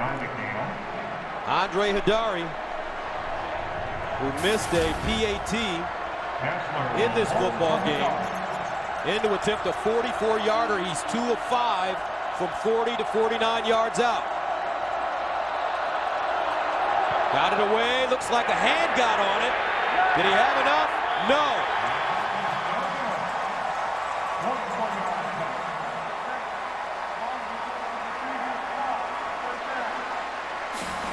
So Lane Kiffin comes up empty.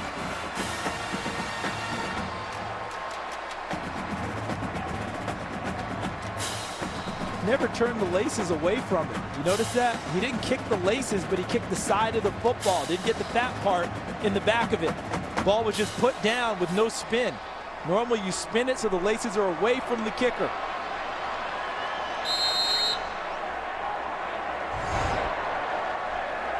UCLA takes over at their own 27. Franklin. And Franklin finally brought down by Hayes Pillard. Gus, you know the end of that last series for USC? You know what we just saw there? Defensive football 2012, right? Hold your ground, force them into field goal attempts. If they make it, you shrug and go to the sidelines. If they miss it, so much the better with extra momentum. That's how football's won on the defensive side in the college game today. Closing moments of the 3rd quarter. Jonathan Franklin again, and Morgan Breslin with the tackle. Gain of 1. Makes it 3rd down and 2 for the Bruins at their own 35.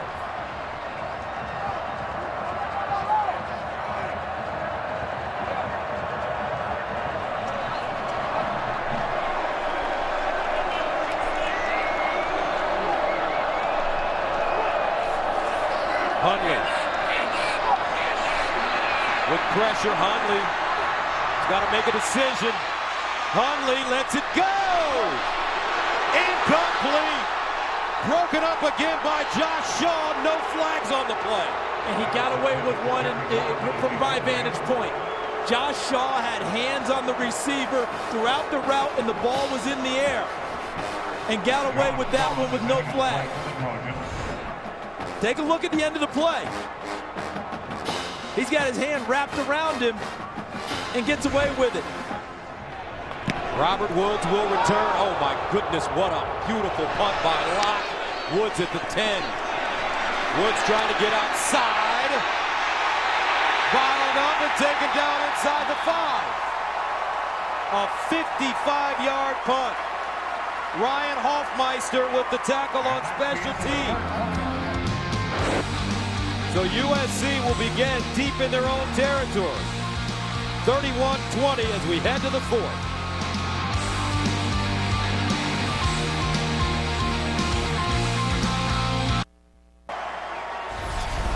This is Fox College football presented by Reese's Peanut Butter Cups. We start the 4th quarter. UCLA with a 31-20 lead. Matt Barkley and the Trojans will start from their own 4. And don't necessarily buy into them just running the football in a tight formation here. We've got Marquise Lee to the wide side of the field. Lane Kiffin's been known to be a little bit of a gambler and take a shot.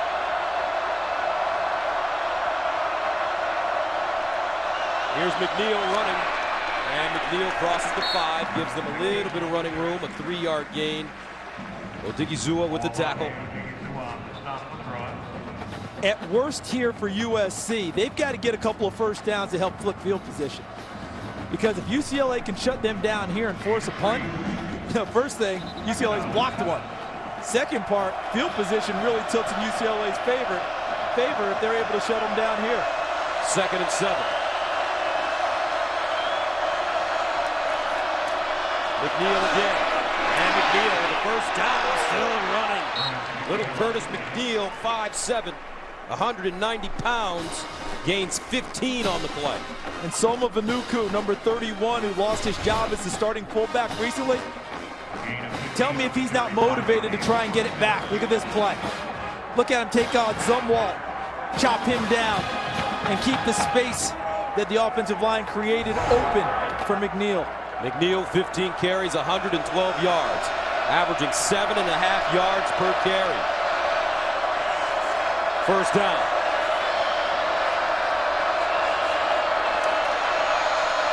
Barkley sets up, down the field, Aguilar! Incomplete. Terrific defense by Aaron Hester as he breaks it up.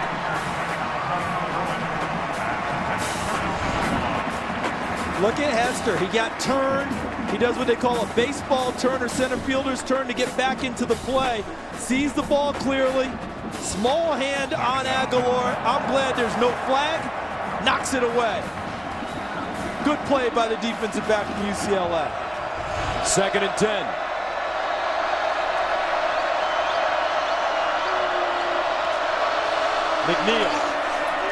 McNeil still running. McNeil fighting, and he gets a first down. This is a tough little guy.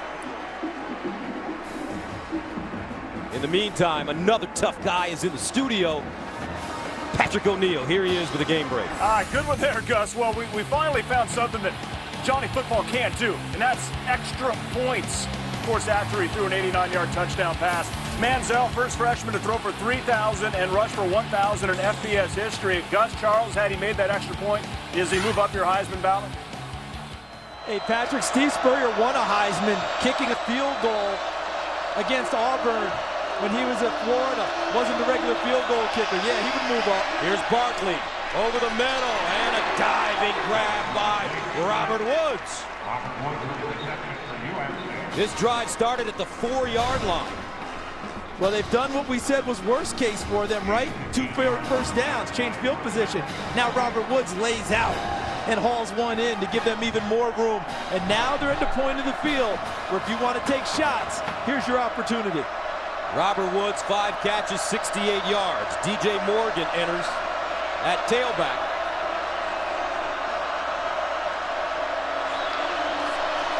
And Morgan breaking it back. And Morgan dives forward for a 4-yard gain. Dayton Jones with the stop for UCLA.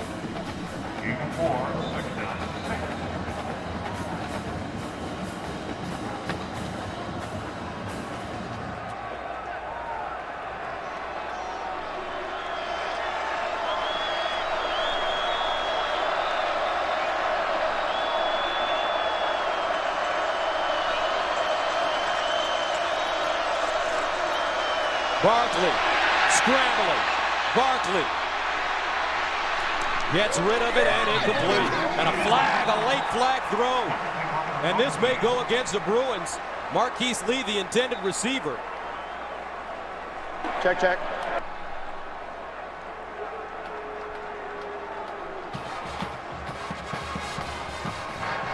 Pass interference by the defense, number 22. The ball will be placed at the spot of the foul. First down. Sheldon Price.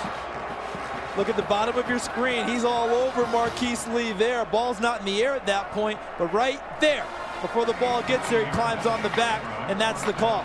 That play really was created by Matt Barkley.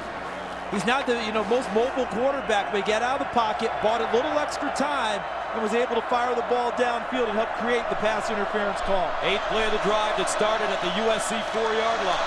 Here's a handoff to McNeil, and this time he goes nowhere.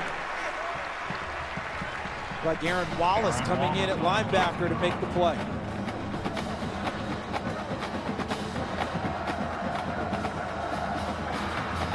His father was a heck of a player. We can talk about Johnny Football at Texas A&M. Aaron Wallace's dad was part of the wrecking crew defenses for the Aggies.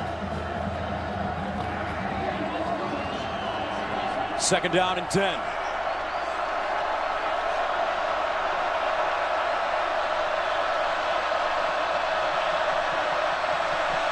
Barkley, short drop.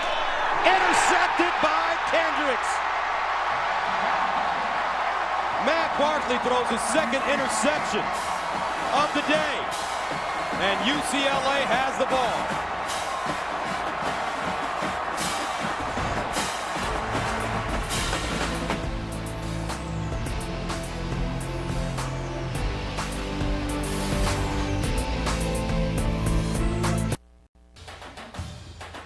Fox College football is sponsored by Reese's Peanut Butter Cups, the perfect combination of chocolate and peanut butter. By the Volkswagen Sign, Then Drive event. And by Liberty Mutual Insurance. Responsibility. What's your policy? Once again, the UCLA defense bending but not breaking. 3 turnovers today for the Trojans. 2 interceptions by Barkley, but that one may not have been his fault. I thought Marquise Lee did not go into the curl zone where Matt Barkley expected him to be. Wasn't available for the pass. Franklin around the corner. First down and more. And Franklin down at the USC 40, a 22-yard gain.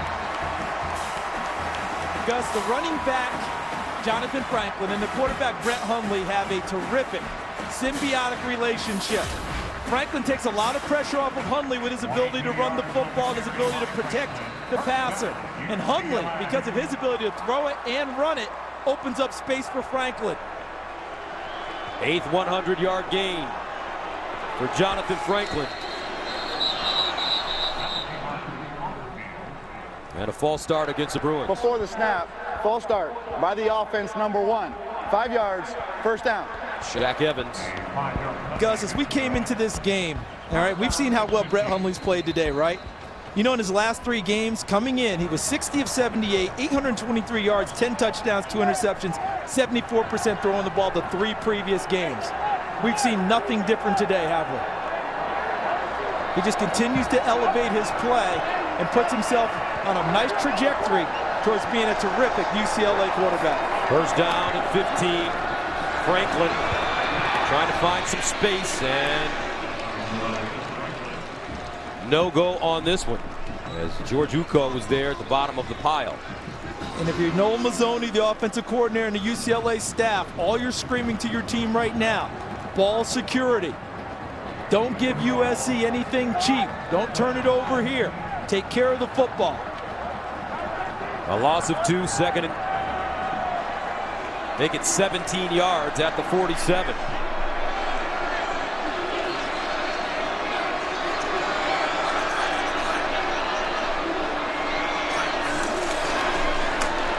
Hundley pulls it down, and Hundley goes down at the line of scrimmage. Deion Bailey didn't go for the fake, and that'll bring up a 3rd down and long. See all that rain coming down? I feel like that's impacting Noel Mazzoni's play calling right now. 31-20 lead. The defense is standing up pretty strong again in the second half. Don't turn it over with crazy plays. Make sure you secure the ball. And if you have to punt it away, you should have field position on your side. 3rd down and 17 at the 47. And it is pouring out there.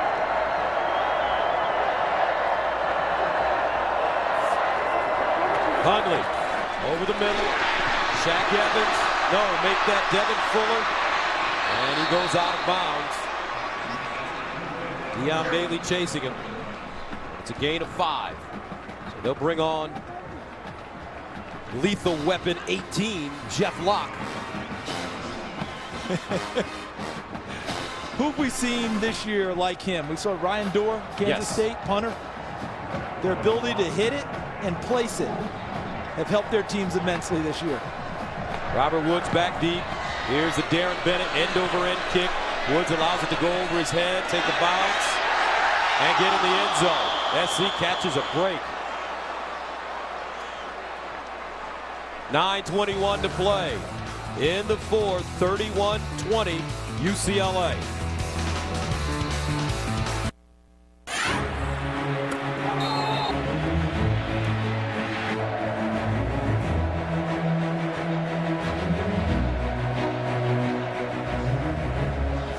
2006, UCLA beat USC by playing some stellar defense and ended any national championship hopes for USC. It was UCLA's only win versus USC since 1998. But that play by Eric McNeil on the tip ball interception to seal it for UCLA. First down at the 20 for Barkley. Curtis McNeil. And McNeil tackled from behind by Anthony Barr. How about how Barr ran that play down from the backside? He's not a running back anymore, but he ran it as if he were to get to the ball carrier and drag him down.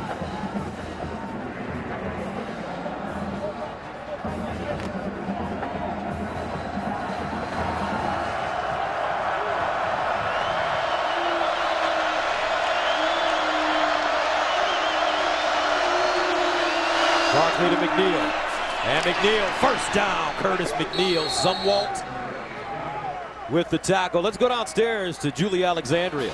Hey guys, just a couple of minutes ago, Curtis McNeil had come off the field. He took off his helmet and he threw it down, and it took about 4 guys to calm him down for a minute. He was screaming, saying, "We cannot lose this game, and we have to protect Matt Barkley." Guys? All right, Julie, you like the passion being shown by this SC team, and Aguilar, the intended receiver, Barkley leading him a little too much there. Let's go to Patrick O'Neill for an update.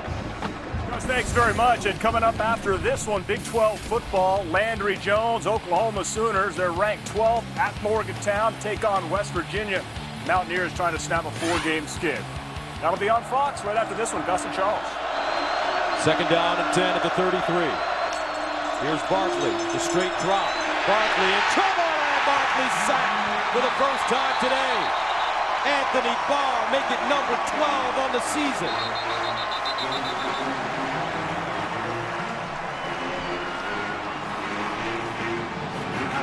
He's incomplete. It is no intentional grounding because number 22 is in the area. Take a look at the coverage, which allows the pressure. Sheldon Price to the left of your screen, 22. 21, Aaron Hester to the right of your screen. Look at the coverage. That means Matt Barkley has nowhere to go with the football. And underneath Robert Woods was number 26, Andrew Abbott. That allowed the pressure to get into his face. I don't know. Charles looked like he was in the grass to me. And they called it an incomplete pass. USC catches a break because it saves the yardage. Third down and 10 at the 33 for the Trojans.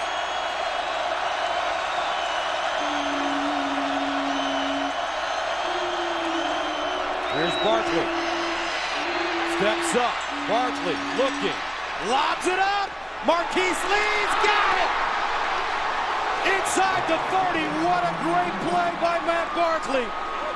He bought time, and that's a gain of 40. I am so with you on this one, Gus. That was all on Matt Barkley. We can talk about all the things he can't do, but his footwork in the pocket is wonderful. And that allowed the opportunity for Marquise Lee to see him in trouble, convert his route, and go downfield. Barkley sees him, lofts it up.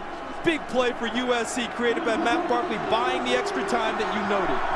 But can SC cash in the second half without shooting themselves? McNeil down inside the 15. Devin McDonald with the tackle, but it's a 15-yard gain. Curtis McNeil ran for over 1,000 yards last season, becoming the starter the second half of the year. Ran for 124 yards in this game against UCLA. Not the same number of carries this year with Silas Redd reporting, but they've needed him big down the stretch this season. McNeil with 151 yards rushing. First down. Here's Barkley. Underneath, Marquise Lee. Touchdown, Trojans.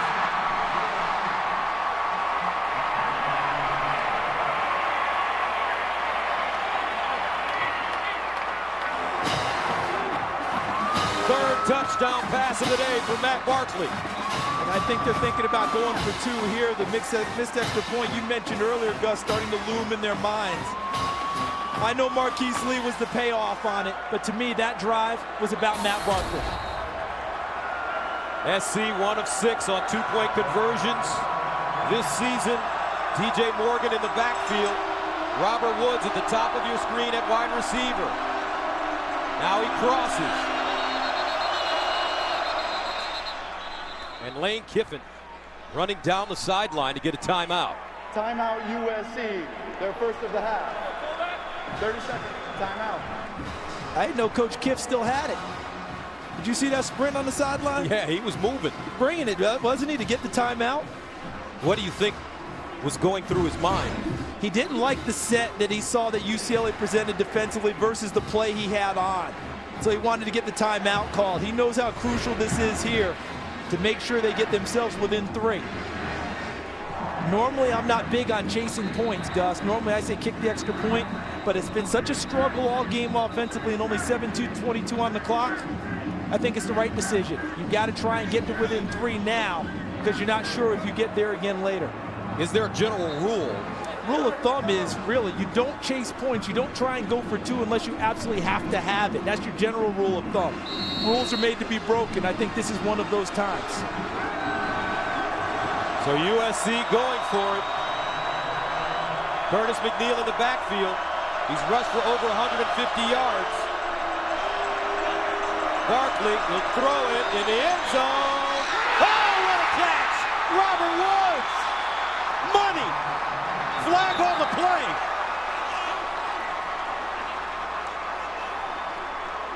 Robert Woods climbed the ladder and ripped it down. Pass interference by the defense, number 26. That penalty's declined. The play results in the successful 2-point. So Lane Kiffin gambles.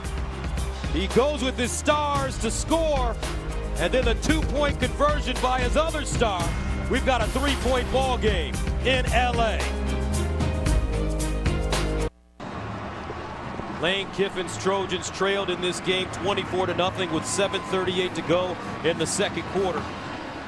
And they are trying to equal their largest comeback in the school's history back in '74, down 24-zip to Notre Dame. They called that game the comeback.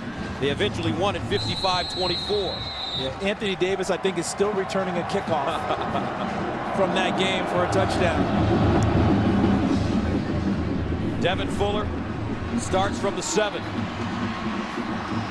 And Fuller taken down at the 15-yard line. Anthony Sorrow on special teams as Brett Hundley returns. Gus, at the top of this show, what did we call USC? Zombies? You called them zombies. Hard to kill them, right? Because yes, all their hopes and dreams seemed out the window, yet they're still in a position where they have a chance to win the Pac-12. Well, here's another opportunity to try and kill off the zombies. Brett Hundley brings out UCLA for their most critical drive of this game. 7:16 to play in the fourth. 31-28. Hundley, play fake. Hundley up the sideline. Beautiful toss. Shaq Evans has had a day.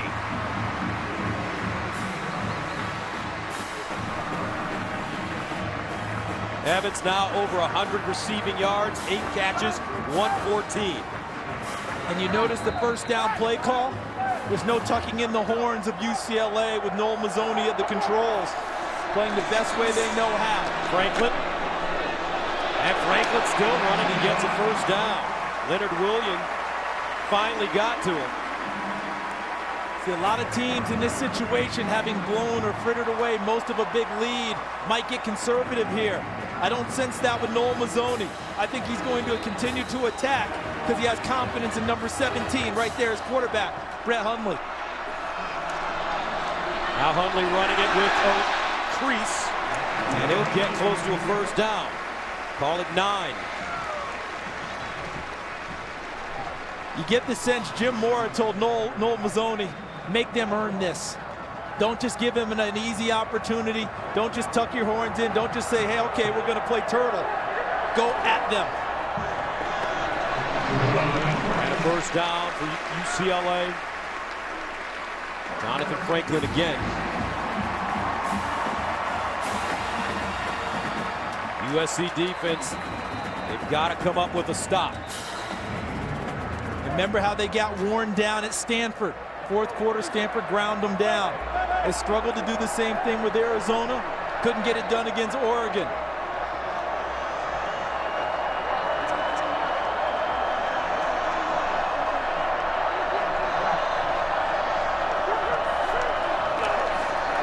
Hundley drops it off, incomplete, intended for Jerry Johnson. That ball may have slipped out of his hands. That's the first short hopper we've seen from him all day, and in these conditions, that's saying something.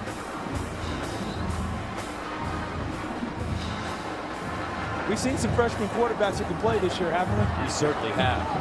Mariota up at Oregon, we saw him against USC looking like a poised veteran. We're seeing the same thing from Brett Hundley from UCLA today. 2nd and 10. They hand it off James. But James goes nowhere. He actually loses yardage. Leonard Williams. And that will bring up a huge 3rd down and 13 at the 47. Big play time, folks. 0 for 4 in the second half on 3rd downs are UCLA. When USC's had their best success on 3rd down, they've manned up and gone after the quarterback. Right now, they're showing their normal Tampa 2 deep shell that Monty Kiffin favors on 3rd and long. Fourier, the receiver, in the slot at the bottom of your screen. He's been a go-to guy. Here's Hundley, looking that way. Fourier again.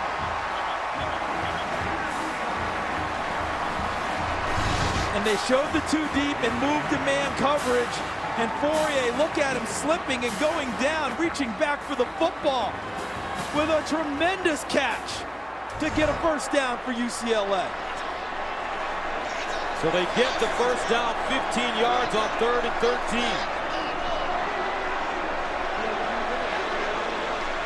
Under 5 minutes to go. Franklin. Deion Bailey with the tackle after the 3-yard gain. I go back to the catch by Fourier. Phenomenal. But it almost felt as if there was a blown assignment there.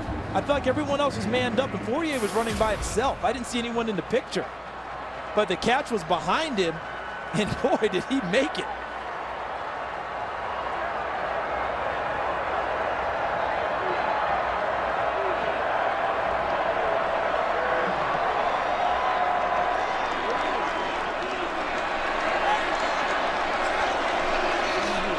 Franklin, 1st down, outside, up the sideline, the Mayor running, touchdown, UCLA.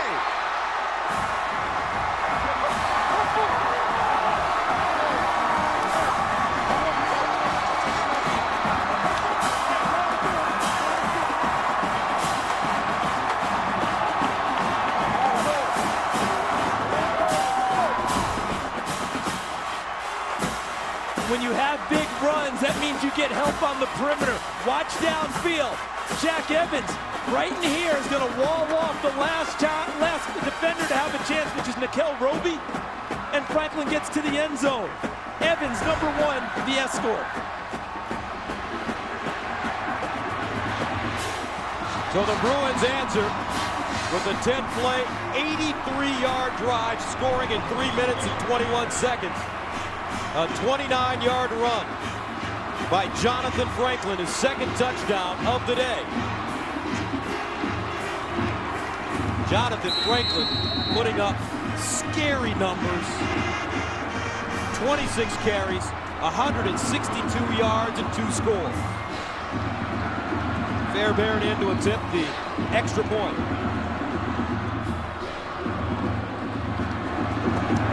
And it's good. 4:02 to go in the 4th. 10-point game. You think this is important to this man who's never beaten USC? Jonathan Franklin certainly is. And the Trojans have trouble.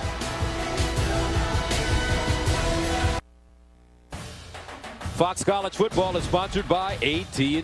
Rethink possible. Welcome back. 38-28. UCLA goes up, back up by 10. With 4:02 to go, but there was a penalty on the touchdown. Jonathan Franklin, after he scored, they hit him for excessive celebration as he made a gesture that is outlawed in the NCAA. And so they backed him up to kick it from the 20. Jeff Locke has a tremendous leg, and everything's bad at the end zone. If he puts this one into the end zone, though, Gus, we got to go find out about this guy. Marquise Lee will get a shot from the 6. And Marquise Lee gets across the 30. Let's take a look at the end of the touchdown run. The celebration, the exuberance, expected and natural. That's all they want from you. But when you make gestures to the crowd, especially the throat slash gesture, which has been targeted for the last few seasons, that's when a flag comes down. I mean, if the mayor's going to reach across the aisle to both sides for reconciliation. He's still a kid. First down and 10 at the 32. For Matt Barkley and the Trojans. Time not on their side. Barkley airing it out. Marquise Lee out of bounds at the 40. And they have to think about exactly what we just saw there. Working the sidelines to save time, or first downs if you're in the middle of the field so the clock stops to reset the chains. They need big chunks of yardage, short amount of time, because they're down a couple of scores.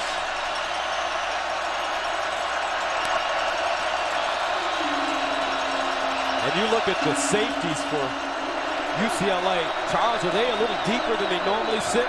They want to play this coming forward, not anything getting behind them. They're going to take an extra couple of yards and back up in this situation. Marquise Lee over the middle. And Lee upended at the 41. Aaron Hester, but it's a 19-yard gain. The hard part is versus a Marquise Lee, you give him extra room. That gives him an extra chance to make you miss in the open field. So Jim Mora and Lou Spanos, the defensive coordinator, be fighting their instincts about, should I back them up? Should I keep them tighter? It's a tough call for them. Robert Woods this time, and incomplete.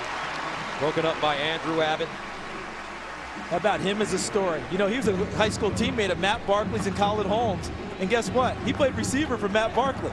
And before he walked on initially at UCLA and earned a scholarship, named team captain this year.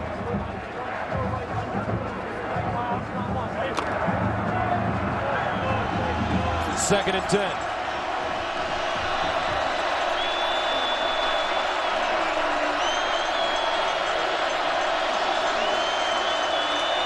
Barkley. Caught by his tight end, Telfer. And Telfer tackled at the 25, a 17-yard gain and another first down. Tevin McDonald. So they get the clock stopped for the chain, so now they have to continue to move. Look how quickly USC gets to the line of scrimmage to get set up and save time.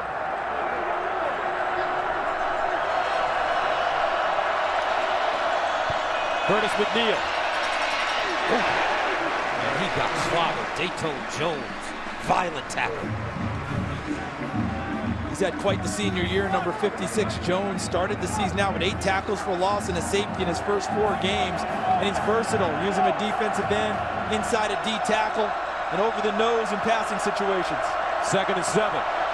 Barkley, he got clobbered as well. This time Anthony Barr will record the sack. Number 12, hell-bent to get to Matt Barkley. Backside to the left side of your screen. Comes totally free. Matt Barkley, fortunate to hold on to the football. Nowhere to go with Marquise Lee. Tevin McDonald getting over the top and letting him know it's not there. And then the big hit by Barr. And Matt Barkley is down.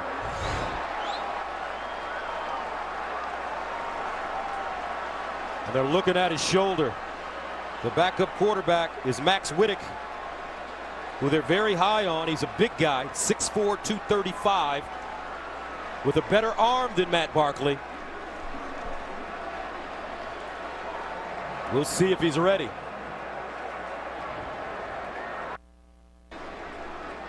Max Wittick, the backup quarterback, a redshirt freshman from Newport Beach. On the season, he's 5 of 6, 55 yards. Matt Barkley still down. And this is why they're looking at Matt Barkley. Take a look at his progress towards the quarterback. Unblocked. Big hit, and Matt Barkley comes right down on his throwing shoulder. Barkley getting up now, walking off on his own. And that's great to see. This kid has competed today. You know, you always talk about a USC quarterback. Rarely do you hear the word gritty thrown in there. Everyone feels like USC has all the advantages. He's played tough today because it has not been easy. Max Whittick, tough situation to walk into.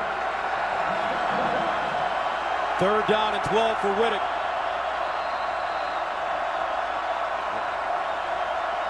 At the 26.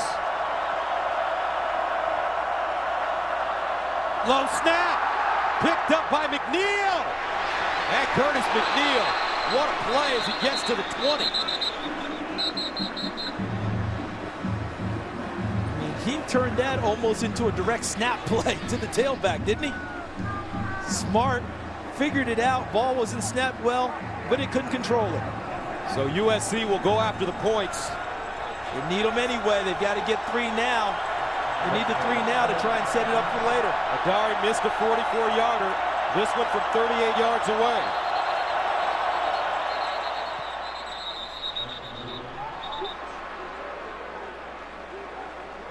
Before the snap, timeout, UCLA. 30-second timeout. 1:41 to play in the 4th. 38-28. Andre Adari from 38 yards away. Oh, it's blocked!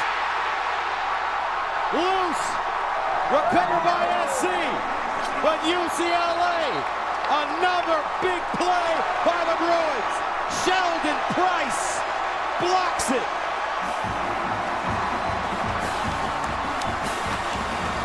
Their 6th block in 2 weeks.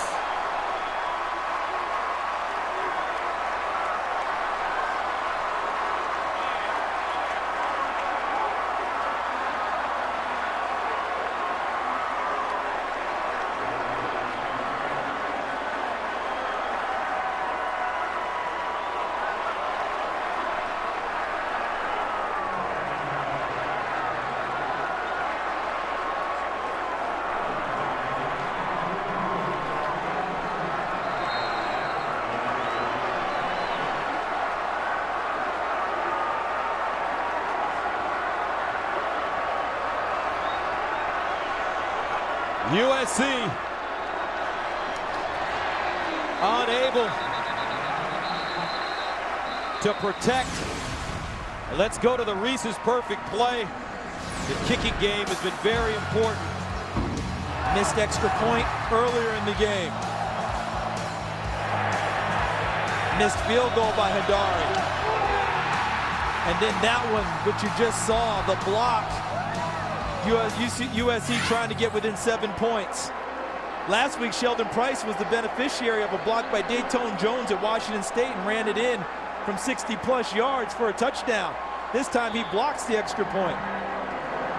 And I know there's an excessive celebration penalty against UCLA. Moved the ball back a little bit, but I don't think they're too concerned at this point.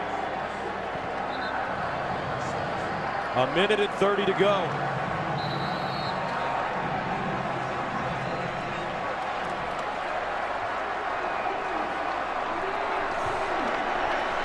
Jonathan Franklin. And are we seeing a changing of the guard in Los Angeles? You remember a few seasons ago, previous staff at UCLA, the marketing slogan was, "The monopoly in LA is over." That turned out not to be true. New staff now, led by Jim Mora, you actually have tangible evidence that the monopoly is getting a halt. UCLA went out and earned this one today. Jim Mora, when you look at him, he's right out of Central Casting. He looks like what the head coach at UCLA is supposed to look like. And those movie star looks. That's right. But has that intensity and grit that you need, and his team plays as he coaches. They've adopted his persona. And it goes back to his first meeting with him. that tradition of ditching practice before the bowl game. He told them, if we ever have that under me, you guys seniors, you want to ditch for seniors, anyone else ditches practice, just keep going. Don't even think about coming back. Grueling spring camp, and then he took them to San Bernardino this fall. Remember that, Gus? Preseason, and they bonded and became a team. End result, Pac-12 South champs. So a 4th down for the Bruins.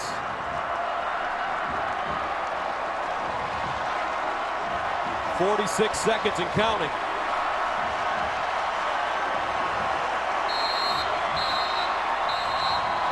And a timeout called by UCLA. 30-second timeout.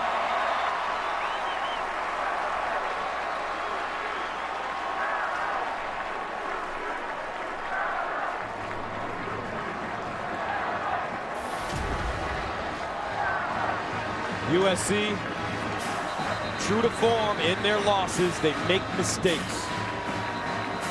Turnovers in the first half, there were 2 of them that turned into 14 points for UCLA.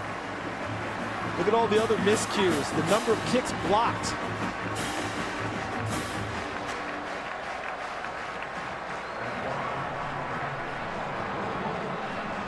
So Locke will come in to punt at the 20. Robert Woods standing at his own 22. Good hang time on this. And it's fair caught by Woods at the 32-yard line. With 33 seconds left and a 10-point lead for the Bruins.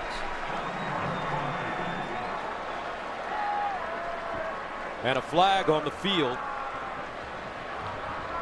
at the 26.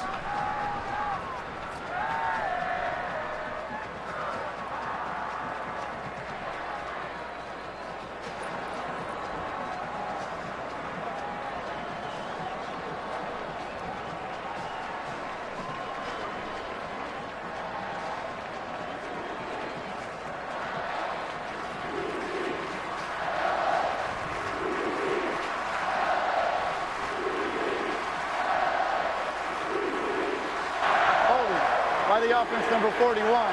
10 yards will be added to the end of the play. First down.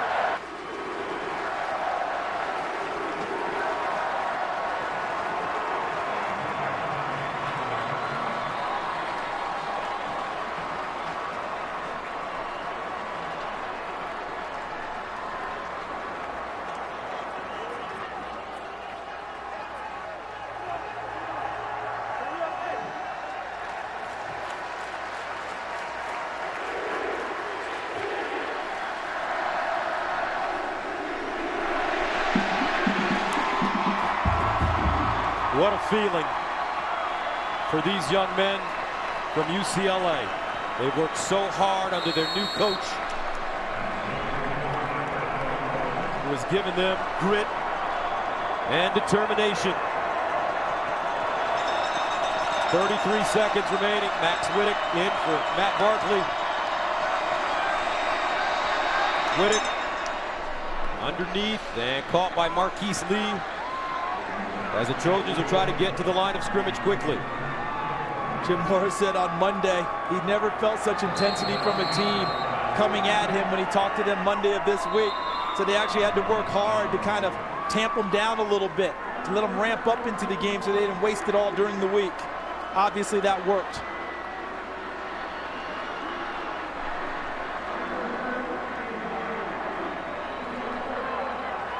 First thing on the agenda for Coach Mora, to change the mentality of this team and let everybody in college football know we are no longer soft. He's proven it today.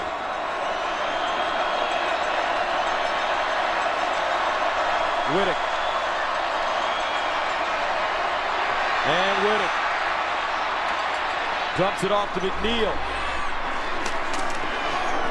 And McNeil roughed up.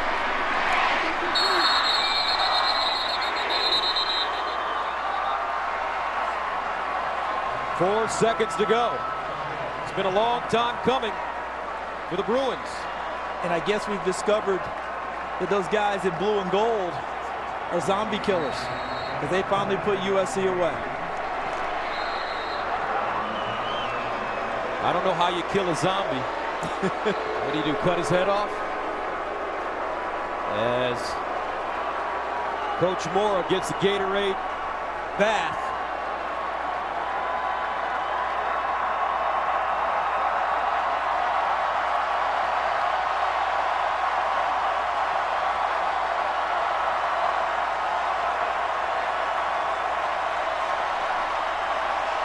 Final play of the game.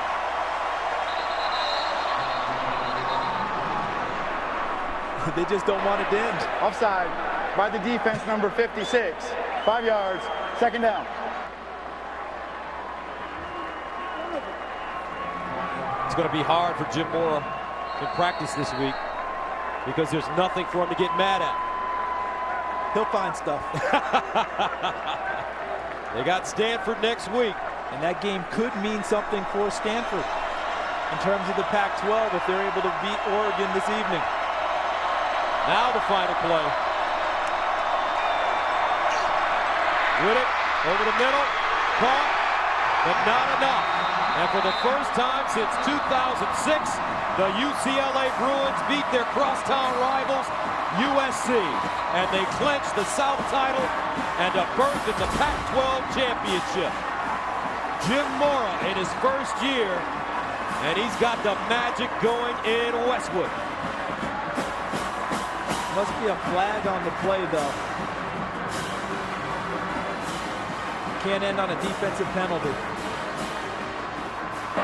The game is not over. Personal foul, roughing the passer by the defense, number 56. It will be half the distance to the goal. We'll have one untimed down. First down, USC. Peyton Jones just gave Coach Moore something to get angry about this week. And the play previous, he jumped off sides. Now he follows it up with, I want one last hit on a USC quarterback. See, play's over, he just keeps driving him to the ground. That's the call. If he just hit him on the normal play and just let go, there's no flag.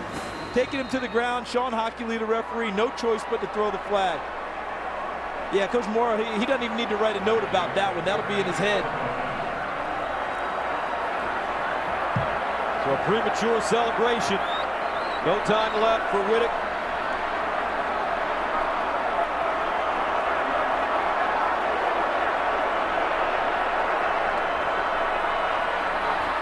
And they hand it off, and that'll do it.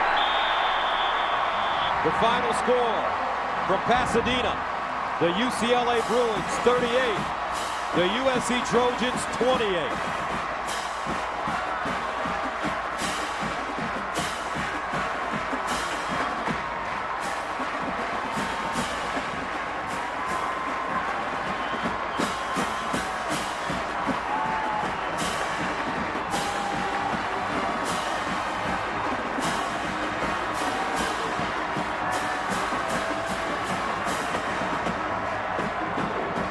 (38-28) the final. UCLA, the Pac-12 South winners, and the Bruins will head to the Pac-12 championship game.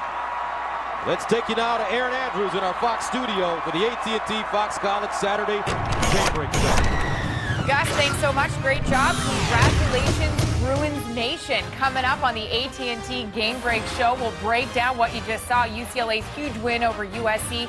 Johnny Manziel continues to make a case for the Heisman, and the Fighting Irish haven't broken a sweat in South Bend. All that and more with Eddie and Joey next on the AT&T Game Break Show.